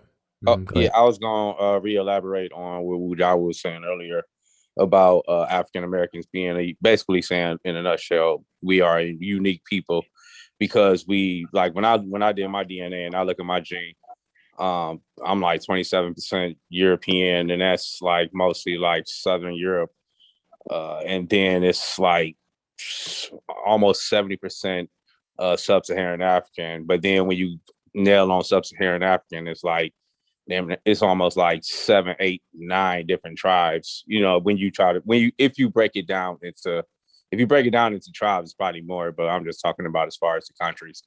But I would say that the world is starting to catch up with the uniqueness because of, and I think that kind of touches on like and I don't want to jump off topic, but jump on to on why viruses are spreading fast. But now people are being able to travel from Europe to America to do a business meeting and then go to Brazil for, you know, maybe drinks with, you know, fellow co-workers or whatever, or a business meeting, and then going to Australia. And then it's like, how many people is doing that and finding relationships outside of their culture, and more people are starting to blend in. It's not, I think in about like maybe 80 years from now, I don't think it's going to be, you do have them strong cultures like India, China, and so forth. But like when I've been told by a lot of people, I can say for myself, but when you go to Europe, it's not like you're starting to see more of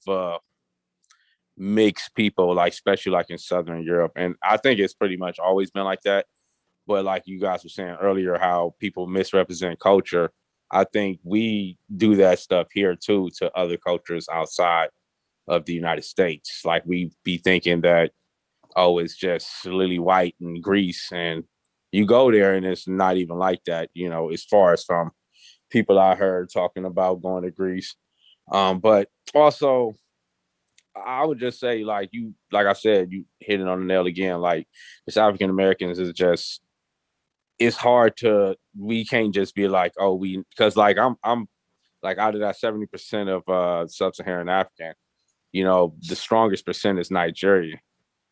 And I did the 23andMe, but then I got Ghanaian, I got I'm trying to think, I can't think of all of them, but I know Ghanaian and Nigerian is the two highest, and the two highest percentage. And it's like, how do I go from there? Like, I know what, like, I wanted to share my like all of my like my last name is Winslow, when it should be Whitlow because that's my father's side, but that's a long story. But my father's side, everybody's in the Air Force as far as males, and then everybody in the Army as far as on my mother's side as far as males with the Winslows. And I couldn't, like, me jump into another culture to being like, okay, I'm gonna not identify with my family being and who I am, what I mold and shaped up to be at the age of 37 right now. You know, I don't find no problem with somebody being like, yo, you know, this in my DNA. Let me go check this out and see how it is. You know, but I feel like it shouldn't be no problem with being like accepting with what you are, you know, vice versa. That's all I want to say. No, that's good, and I'm glad you brought up the percentage because, see, I just, for illustrative purposes, I create a hypothetical scenario and then and so that people could see what we're dealing with. Let's just say everybody on the planet right now was what we would consider black. So if whatever is black in your mind, just imagine all roughly 8 billion people on the planet being that. You know, the question is, if that scenario was true, if that was our reality right now, do you think that the entire world would be a single culture? Oh no, not at all. Okay, so No. once people can grasp their mind, wrap around that, then they'll understand. Because what I just did was and I did this before. I just took away the connection between race and culture. Good point. Just that quick. Really good point. Just that quick. And see, and another thing is what's so funny because we can't even really say just culture is like, oh, I'm American.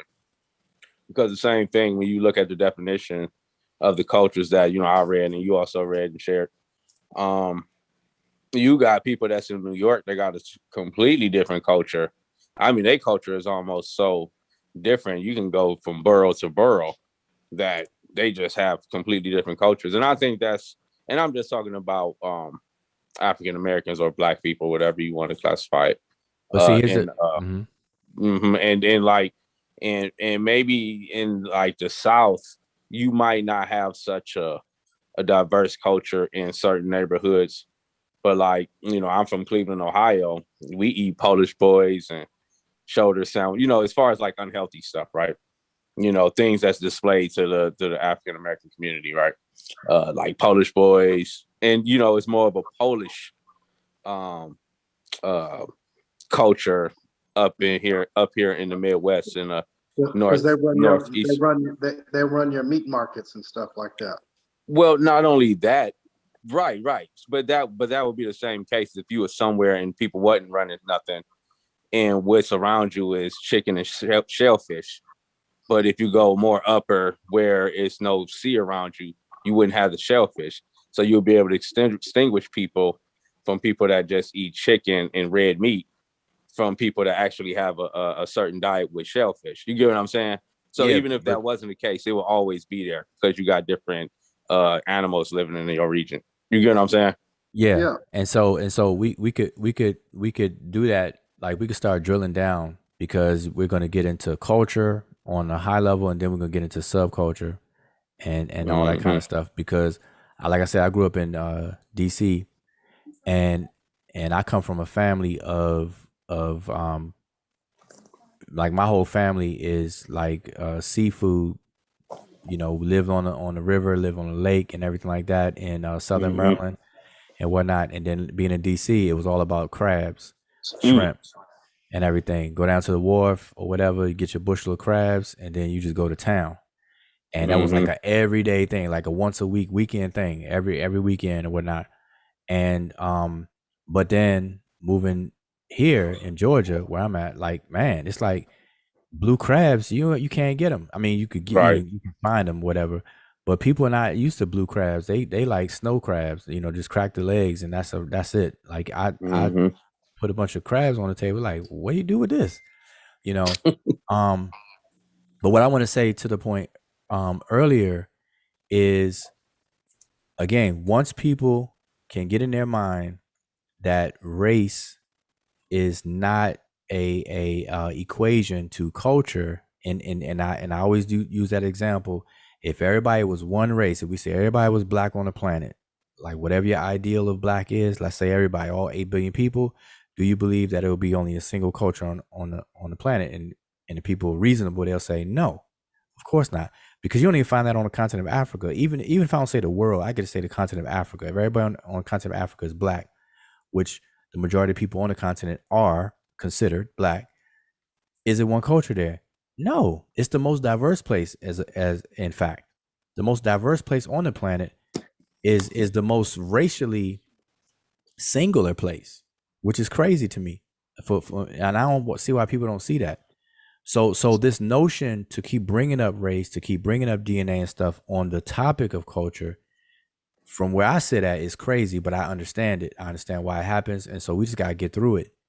And by however that it needs to happen, because this conversation, if done correctly, and more people to grasp it, it will begin to shift the focus and start to serve as a paradigm shift. Be like, well, wait a minute, there's nothing wrong with me wanting to develop something organically for me and mine here, to handle me and my situation here and stuff, and appreciate my past and what produced me.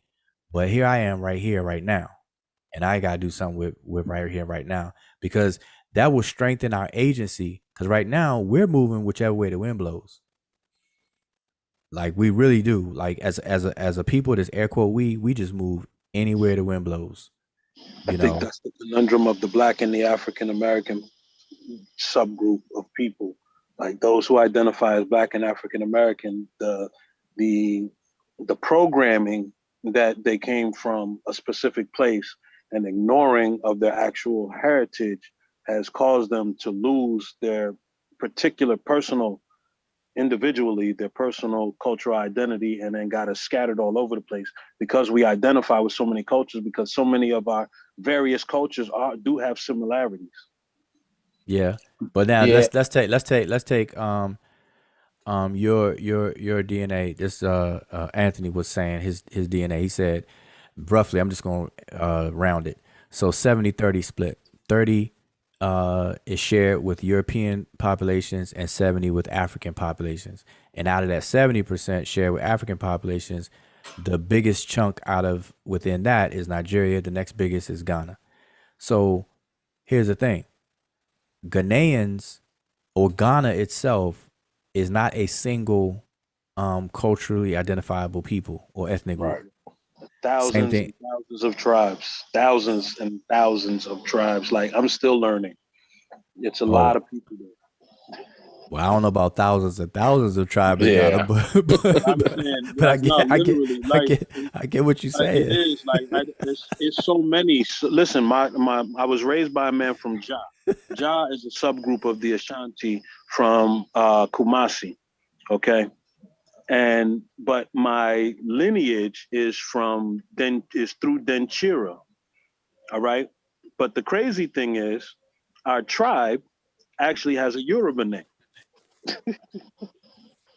So it's so many different aspects to the African cultures in itself. And like even when I talk to my elders and from the Ashanti and Asante and all of that, or when I speak to my Akan elders and all of that, it's just so many different aspects, so many different tribes. It gets confusing because there's so many different and shared similarities that it's hard to get through. That's kind of what drew me to this platform, especially learning with Sesh Ramesh, because there's similarities in the tree that I find as far as the Akan language goes.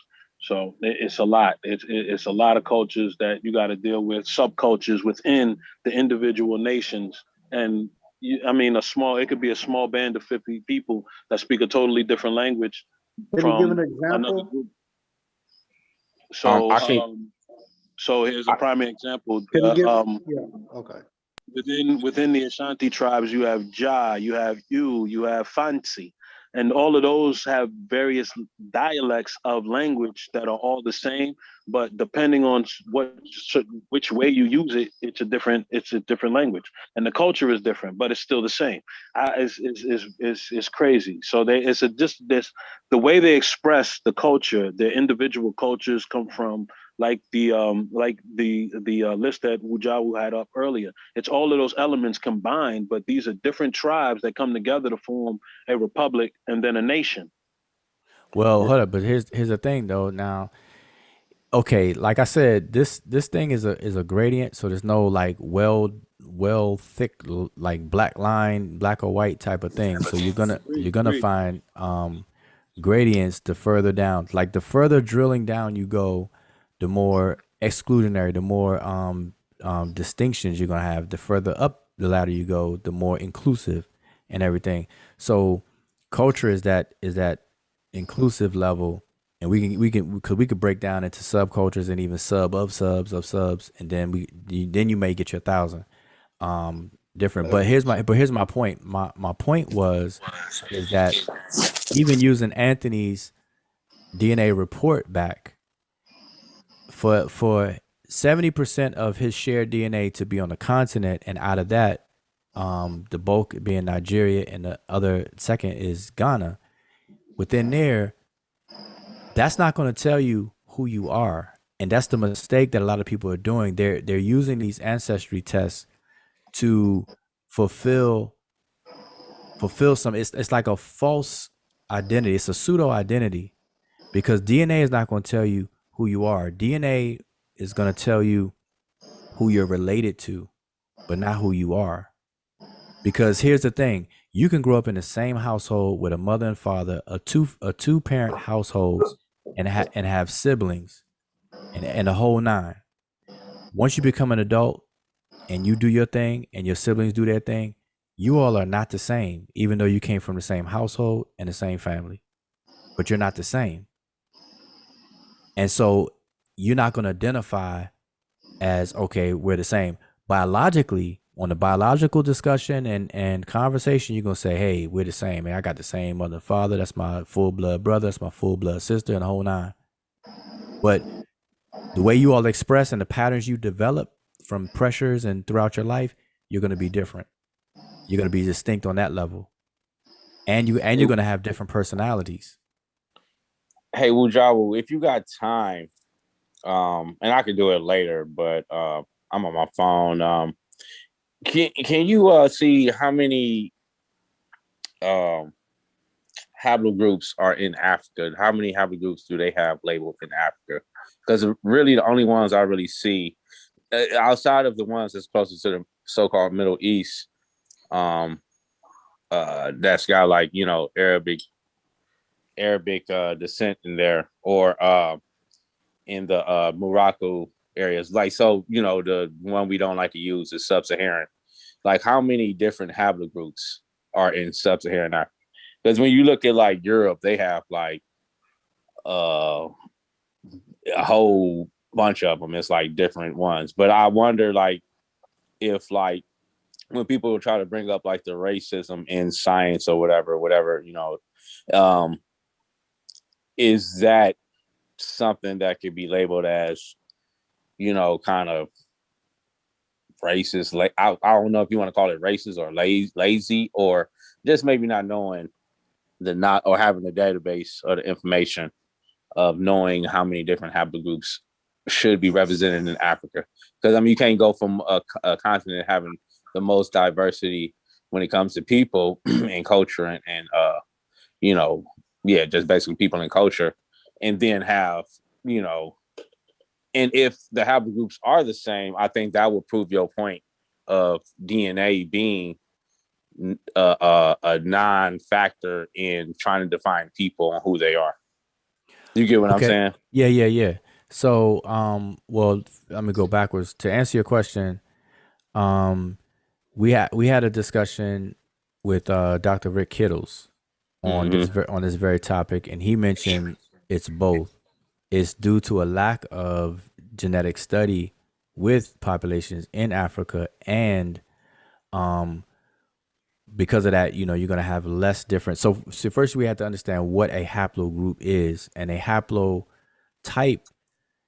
and a haplogroup. It really is a code or a description of a mutation. And the haplogroup is everybody within a group that descend from a common mutation. And we don't say it that way. We just say common ancestor. Right. And so if you don't study the populations in any area in any rigorous way, you're not going to detect and pick up these major mutations where you can put a label on and create another branch in the phylogenetic trees and stuff. But in Europe, they have. And so you see more haplogroups, both maternal and paternal, outside of Africa than in Africa, while Africa being the most diverse place. So that's that. So it's, it's a combination of both. But now we have to understand the reason why DNA can't tell you who you are is because, well, first of all, these percentages and haplogroup are two different things. Whenever you get your DNA tested, you're actually getting three different stories. One is your maternal lineage, where you get your that's a sex, mtDNA, which doesn't recombine like your autosomal DNA. Your autosomal DNA or your admixture DNA is what people are reporting when they say percentage. The moment that somebody says the word percent in a DNA conversation, just know that they're talking about nuclear DNA and that admixture. That only goes back 5 to 7 generations at the most, because beyond 7 generations, it gets so diluted that it's unidentifiable and it's unuseful. The data from that is unuseful. So that's recent history. But your maternal and paternal lineage one, which is the haplogroup one, is utilizing unrecombined DNA that takes a longer time to mutate. And when they do hit a mutation, boom, that's your haplogroup. So from you going backwards in history until you meet up with a common ancestor where a mutation has been identified, that mutation has been given a code, and that code is what we call a haplogroup.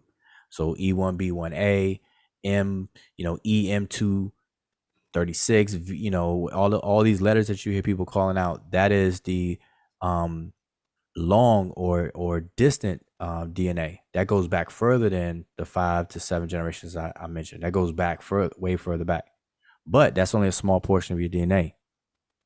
So if people are basing, like AfricanAncestry.com, they use the smaller portions of your DNA to identify where you cluster at in terms of haplotypes and within a haplogroup. And people are identifying, oh, I got my certificate from African Ancestry DNA, and whatever. I am Hausa. Name somebody and whatever. I am Hausa. And see, that's the wrong way to say that. That's not what you are. Right. That's very, very shallow. If we're gonna rely on that, I mean, that's and see, I that's detrimental. That's working backwards. But it's a feel good in the moment thing because you're proud. You're like, oh my gosh, man, I'm Hausa, hooray, hooray. But it's actually detrimental because we actually believe that that's what and who we are, and that's not. That's a very small portion. So that's one thing. Here's another thing, is that when African American, now the average African American DNA profile is going to be roughly, they say, between 65% shared Africa and 35% shared European communities, all the way down to 10% European and 90% shared with the continent of Africa. So anywhere between 90, 65 and 35 and 10. So African Americans kind of fall within that range of a genetic profile when they get their tests back, roughly. A little bit, just to be silly a little bit with it. Would you classify what would be your definition of a Berber in like Morocco or something like that? And I'm leading up to something when I say this. Oh, well, Berbers, well, I mean, would it be like basically like a mixed race? Nah, see, I Not can't. all of them. I don't. Because Originally, can I those say one thing before you answer, I Ujaro? don't do that. You go ahead.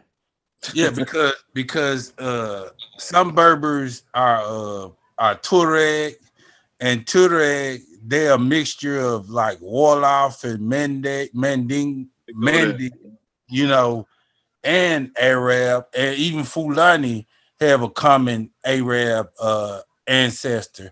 But you gotta remember that before the transatlantic kidnapping trade, there was the Saharian kidnapping trade. So Yeah. Mm-hmm. so, Yeah. No doubt. Yeah, no mhm. doubt. I was saying, but would those people be considered Berbers because of those certain countries that you title them on? Like, so for instance, let's say let's say out of the 3 countries you said mixtures of, right? Or we can say country or culture. Because they didn't. Right. So let's say let's say if one person was walking by, he just got introduced, or a group of people just walking by got introduced to the tribe, right? We just called it a tribe, right? Back then. And they don't have the same ancestry, but they're a bunch of mixed people too, right? You can just, I mean, it's kind of hard to say, just tell. That's that lookership stuff. But let's just say, hypothetically, they are not in the same DNA genetic trait of them. Official Berber is based on the continent or the countries that you label them on, right? And would they, you know what I'm saying? So would they be Berbers because they have the culture, but they are also mixed race? You know what I'm saying? So what I'm saying is, and I'm not no more type dude. I don't subscribe to none of that stuff. Listen, the more the real. What would be the difference of classifying an African American or Berber? But like, I'm saying, we can have. What I'm saying is, we can have so many different titles. But wait. Let's said. But let's the main topic with that question though. But hold up. But see, we have to. Okay, whenever we're naming these names that we like to use and stuff, no matter which one it is, we have to first understand what is that name defining? Where are the demarcation lines for how that's what I was for what's that? Because Berber is murky. And it's not really a ethnic group. Yeah, because that's tricky because and people argue where things are murky. Like the most noise and arguments come from the mud. And so a lot of people want to argue about the Berbers and they're not being this, that, and the third, because it's an ill-defined thing. I think who he talking about, he's talking about the Amazigh, the Umayyad, but was they like? Well, I won't go that far into it because it was just me being silly. I just wanted to hear what y'all wanted to say. You gotta remember this, bro. In North Africa, they preferred European slaves, and they enslaved the first foreign war that the United States, our government, the United States involved itself in was the war in Tripoli, where they went and freed thousands of European slaves, and 300 of them slaves was Americans. So, because if you came through that, when you're like people say I'm mixing it up when I think about America in terms of commercial venture, but that's what it is, because when they was doing their thing, they was trying to get to India to get spices. They was having spice wars. The Dutch. You talking about when they first sailed over here? You ain't talking about like America. No, I'm talking about the Mediterranean. I'm trying to get you familiar with that area of the Mediterranean. When you said America had, basically went to war to free the white slaves, I thought you meant like America now, like the United States of America. You talking about like the Dutch and no, I'm talking about America. I'm talking about the United States. The very first war that the Marines fought on foreign land was the war in Tripoli to and free a bunch of they was going for Americans, but they ended up freeing them all. But I'm just saying that those people in that area, that's how they got so light skinned, because they were already fair. But I'm just saying they preferred people who they called the Berbers or barbarians. They preferred European slaves, but when they cut across through that Mediterranean, they was jumping on those boats and enslaving their ass. And so that's why when the Portuguese first started enslaving our people, they went into the Congo because they couldn't cut through the Mediterranean, or they couldn't cut through Northwest Africa because those was all Muslims.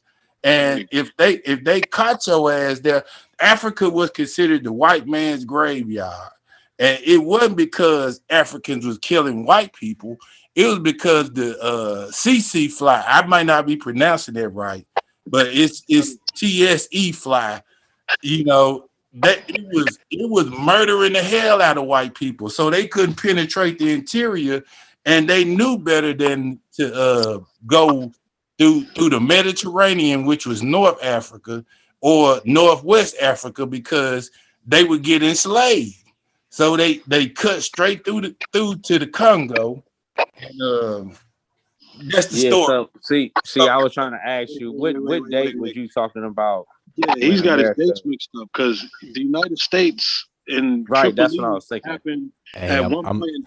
I'm gonna be trying to wind this. I just realized it's 2:00, y'all. I'm about to wind this thing down, so I don't want to spark something brand new. But hold up, I wanna do this. So let me lock my screen up. I've done this many times before, and even you all on the panel and whoever's still watching us in the chat. First of all, I appreciate anybody still watching us, because we up here late running our mouths and everything. But let me lock this on here, because I want to show the significance of this again. Now I've done this a long time ago. Okay. And so this is a ongoing conversation. I did a whole social experiment with this and the whole nine. But hopefully as we progress in these conversations, people will appreciate this more and more and wrap it and get it. I think I know where you're going with this too. Okay, so I'm gonna read this, right? And if you've already seen this before, anybody in the chat seen this before who watches, fine. That's all good. It don't matter, because I've seen it many times. I wrote it, but it serves a purpose. So I'm gonna read this.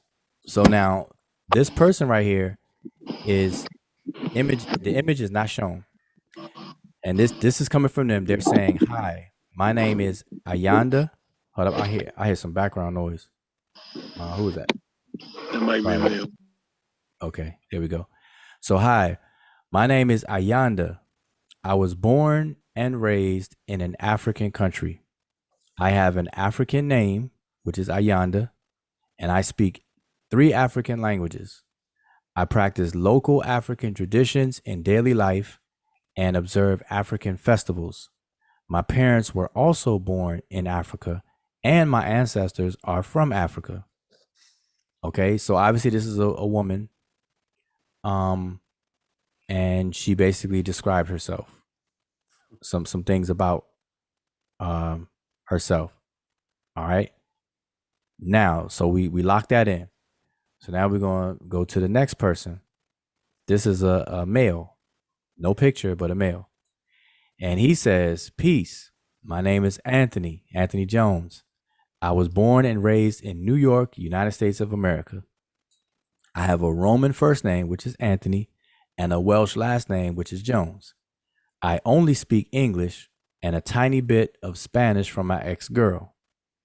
I don't practice any African traditions in daily life, and I grew up in a Christian house, even though I'm not Christian now. My parents and grandparents were also born in New York, but before then, a few generations of my family were born and raised in North Carolina. My ancestors are from Africa."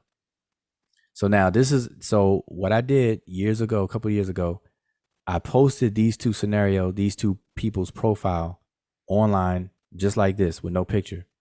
And I asked the question, out of these 2, who is more African. And hands down, the first one is considered to be more African because they have an African name. They were born and raised in an African country, speaking 3 African languages, and practice, a daily living an African culture, living it. And this person is not. Now, both of them have African ancestry and everything, but on the question of who is more African than the other, the female wins. So I did that experiment, and everything was pretty smooth with that. So then almost a whole year later, I came back with the same info, but I decided to put pictures with the 2 profiles. And so this is Ayanda. All right. And this is Anthony. Bust their head. Now, once I introduced the pictures, all hell broke loose. All hell broke loose on the comments and everything. Completely. Even people who participated a year before I did this changed up and everything. And so what does that tell us? That tells me that we have some serious psychological problems that we need to tend to when it comes to this on the issues of identity. Because nobody had a problem as long as I didn't show their pictures. But the moment I showed their picture, everybody wanted to denounce her as being African. And everybody says, he's African American, which this is typical of African American. He's typical. This profile right here is typical of an African American. And this profile is typical of an African, but the look doesn't match the profile. And so everybody has a hard time with the look. But this is actually absolutely true. This person just happens to live in South Africa, Ayanda, and so on. Now, if I would have switched it with her and said her name was Ayanda, I would have had no flag, no nothing. It would have been all rosy and peachy. And so that's very informative because it tells us that we struggle with this issue of identity, and we don't know how to define things. We're leaning way too much on lookership and not the substance of what we're dealing with, and we're throwing logic out the window. That's why I said logic out the window. Sorry, that's why I said earlier that I think it's more based on self-determination and your personal ethnic background. Only you can determine who you are culturally. Well, now your culture. Well, see, that's okay. That could be problematic because you can self-identify as whatever, but it's not what you exude. Like let's look at it on a very small level of an individual. Somebody can claim to be something, but their whole behavior patterns and personality will do the opposite. Well, no, I'm saying that it's based on your upbringing, how you identify culturally throughout your family lineage, which is why I was bringing up earlier about the your genealogy and things like that, because those are things that are passed down. So culture is usually passed down through generations, or cultural tradition, so to speak, is passed down through generations. So that's what makes it more personal choice as far as self-identification as to whom you are within your culture. Because when you say African American typically is an amalgamation of cultures, and not just one particular culture, even though it's some particular cultures among the group. That's crazy. Now, but hold on, check this out. Now here's the question of proxy, right? And we haven't mentioned this all night really, but by proxy, what happens is a people of the same culture, like individuals of the same culture, members of the same culture, will tend to, by proxy, have the same look or similar look and similar phenotypical looks and stuff like that. Why? Because people of the same members of the same culture tend to live close proximity to one another. Therefore, they will breed and reproduce and intermarry with each other. And so that is a proxy, though, because it's not necessarily true. Like DNA can't tell you what culture a person's is no more than it could tell you what language they spoke. But it helps to inform. So a lot of these things are multidisciplinary when we address it. That's why anthropology has many different tools. But we have to respect where everything fits. DNA fits where DNA fits.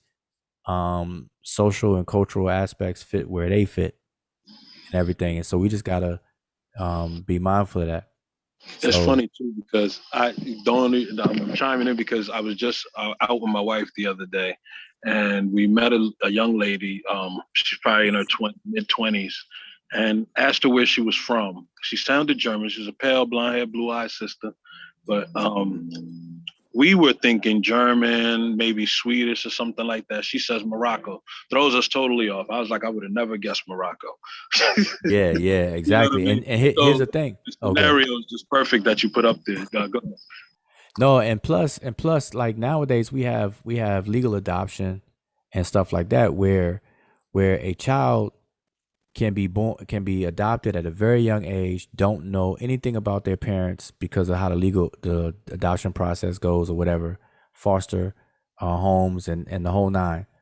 And then when they become an adult, they become curious enough and have the time and finances to research their biological parents and family.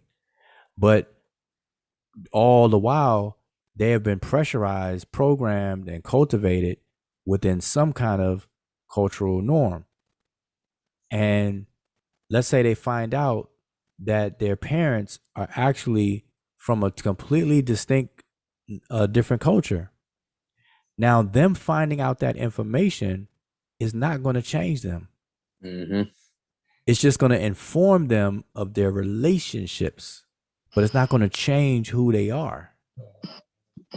And so now by being informed of the relationship, they can then pursue, like Tiarka explained, they could pursue the other culture and start a process of assimilation if they so choose to, and everything like that. But my point though is, again, this is like the 20th point I made to keep separating culture from race and from genetics and from relationships. But listen, it's 2:16. I was trying to end it at 2, and 2 I went past on it. So listen, I haven't even looked at the chat, man. I apologize for the chat. I don't even know if anybody even in the chat. While you're looking at the chat, I just wanted to say something that I think always gets, people always overlook, and especially when you're dealing with, just studying like cultures, like like Ujao said, like when you're in the field of anthropology and cultural studies, is that most of the times people tend to forget to just let those cultures to put themselves in those particular cultures that they're studying, the worldview of those people. Because like even when it comes to the Berbers, like conversations I've had is you have people people not on a continent will start to argue, well, who on a continent is African, who on a continent is Black. And this is something that people really just have to be careful, like in doing. Like the first question that if you want to study the Berbers, like the first question is like, what do the Berbers themselves say? Like this is usually the first question that you ask. What does people X say about their culture X? And you take it from that point. But what people tend to do is how do I want to identify people X? And this is something that the only time you see it, and people mention it, is like it's like colonizers. Colonizers have a tendency to identify the people and label the people the way they see fit, as opposed to letting the people identify themselves. And we don't want to take that kind of trait and use it, especially when that's the trait that we complain about, and then we turn around and do it. So the best policy is usually to just let the people that the person is studying, whatever, let those people tell you who they are, and then you take it from there. So like even things like with the Berbers and things of that nature, like what do they say, not what you think they are, like in that sense. And I'm not saying that that's what you're doing, Anthony, but I'm just saying that since you brought it up, it just reminded me of the particular conversations I've seen people do, especially with that particular topic. And it's a dangerous road to take. Oh yeah, no, I was. Oh, I'm sorry. I was just trying to respond. I was just gonna say no. I was kind of like with the opposite. I just wanted to see, like, I was kind of like with you on it, and I just wanted to see what everybody else's opinion was. Yeah. No, I totally understood that from the beginning. Just wanted that reminded me of that point I wanted to mention. Yeah. I think if I'm sorry. Ujah was trying to end it, man. It's almost. No, go ahead. I was about to pull a Russell Simmons, boy. Thank you for coming out. See you later. Good night. I'm gonna do that, but go ahead, Donnie. No, I'm quick and short, but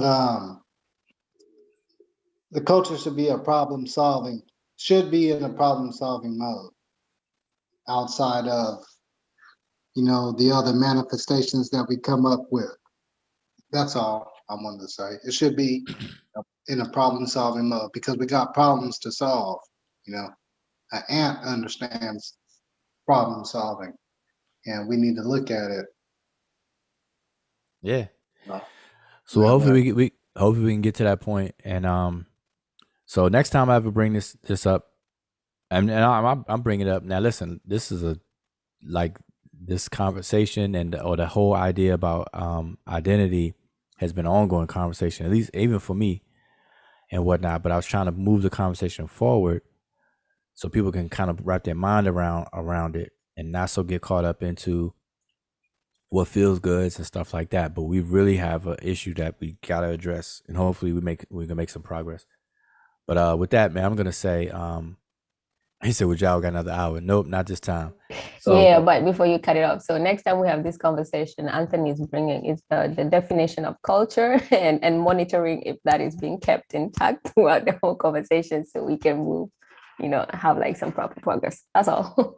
Jaru, I got a fire question, but I want you to save it for tomorrow night. But just ponder on it. That does your family think you're weird by and I already know the answer to it. But and because you brought up that point that you were raised, that we could all be raised with our brothers and sisters, and we're all doing our own thing, and that's kind of like my point to where in crafting a culture for African Americans, how different we all are. But I want you to ponder that and answer that tomorrow night. Well, I can want to answer that now. Yeah, I can tell you short and skinny. No, I want you to get in depth with it. Now we could revisit. I'm gonna give you the short and skinny right now. My family is real cool. My family is heavily rooted in acknowledging the fact that our bones are buried here. And that we built this country and made it what it is by our blood, sweat, and tears. And we were locked out of reaping the benefits from that through generation after generation after generation. My family is fully aware of that, was aware of that, those who have passed on. And so there's no confusion with how their stances are and what I'm saying even to tonight. Okay. And it's it's a full awareness, because they get it. They've always got it. They kind of push that, kind of process me into that, to have that understanding. Like where I'm at right now is like partly from my family, because and my family's big. My grand line was very close. Like they, my family, like right now, if I was to share with you all my ancestry.com genealogy, because ancestry.com started off as a genealogy company and not so much even DNA. If I were to open up, y'all would see I have 1,300 people in my genealogy tree. and the bulk of the people, like I say half now, half was all found and done by my family historian, which was my grand aunt, my grandfather's sister. And my on my maternal grand line is wide because it was 13 children, and all 13 of them were close and stayed close and in proximity to where they live, in contact and everything like that.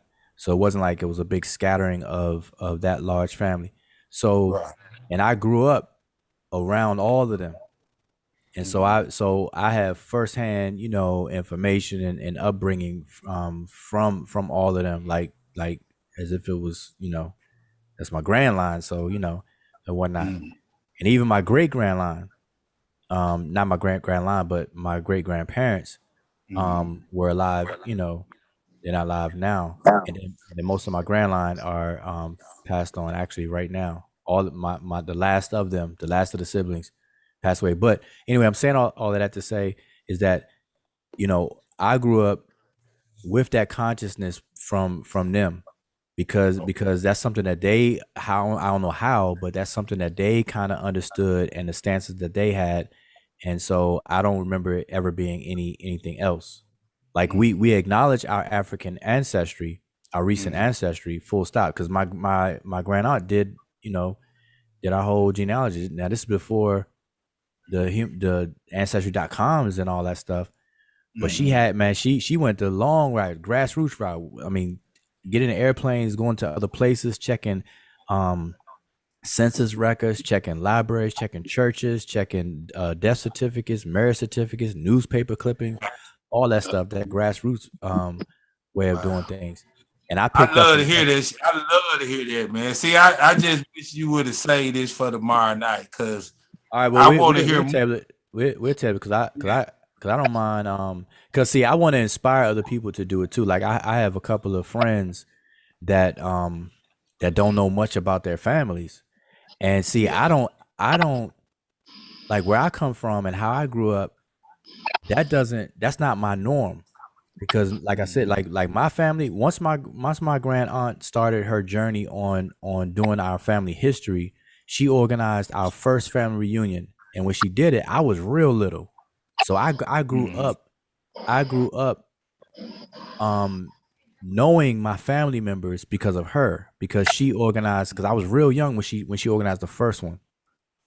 And this is all her hard work, and she organized a family reunion. And when I say family reunion, I mean, listen, there's a whole bunch of people, and stuff. And we had one, I think she had one every other year.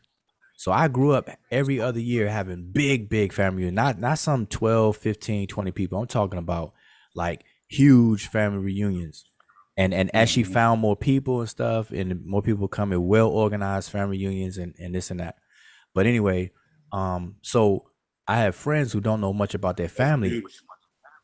And for me, that's just not my norm. So I'm like, man, so I try to encourage people, or at least show them how they can search and find, family members and this and that, using ancestry.com or whatever tools and things, like how my aunt did me. Because I inherited, like she literally gave me the family genealogy history in her work, me and my sister. So right now we are the caretakers of that. And so now with technology, with technology, I was able to double her efforts. So now I have 1,300 people in our database, in our family database, and we go all the way back to the 1700s. So I have an unbroken chain all the way back to the 1700s. Wow. Yeah, that's a good question, Tiaka, because we definitely need to have this tomorrow. Yeah, I love hearing the stories like that. I love that. I love that, because I would have thought the opposite, because as you know, most of our communities ain't. Well, I'll tell you about my family, but that could be for tomorrow night. But we talking about twerkers and crackheads. So imagine me, talking about, you know, Fulanis and stuff, you know. Right. Like, Yeah, you crazy. Like, what you talking about? A foo-hoo? A foo-foo? What? Yeah, right. Right. But all right. What time y'all getting on tomorrow? Maybe same time, maybe 10, like around 10, because you know everybody's settled in, and after that, spend time with the family, ate some dinner, great, you know, before that bedtime type thing. Right. Can we start with a scene at least? A small one? You said start with what? A scene, a small one. A session. Oh, we could do that. Yeah, we could do that. Yeah, I know. Donnie's eager, boy. Yeah. All right, we're gonna do that. I'm gonna see if I can play. Hold up. Am I still? Oh, I gotta remove the spotlight from my. It's stuck on my thing. I'm gonna play this classic again on the way out. This is Walter Williams, man. When we produced our book in 2016, smashing the whole notion that the Egyptian hieroglyphics haven't been deciphered and everything like that. So, but it's on my way out soon. After this play, it's gonna cut off. So I'm gonna say peace to everybody. Appreciate everybody tuning in. Peace. And coming on the panel. And we can just try to keep these going. All right. What's up, everybody? And the hieroglyphic Netcher has never, ever been deciphered.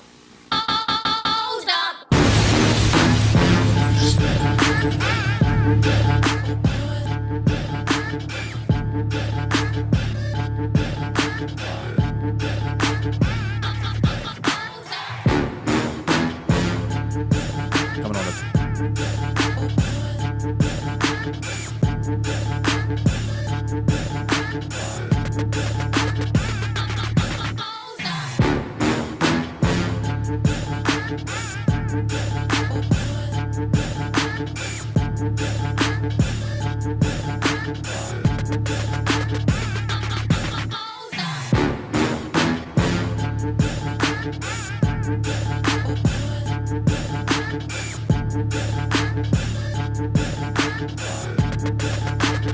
Hey, what y'all need to get to a smash rock beat, man.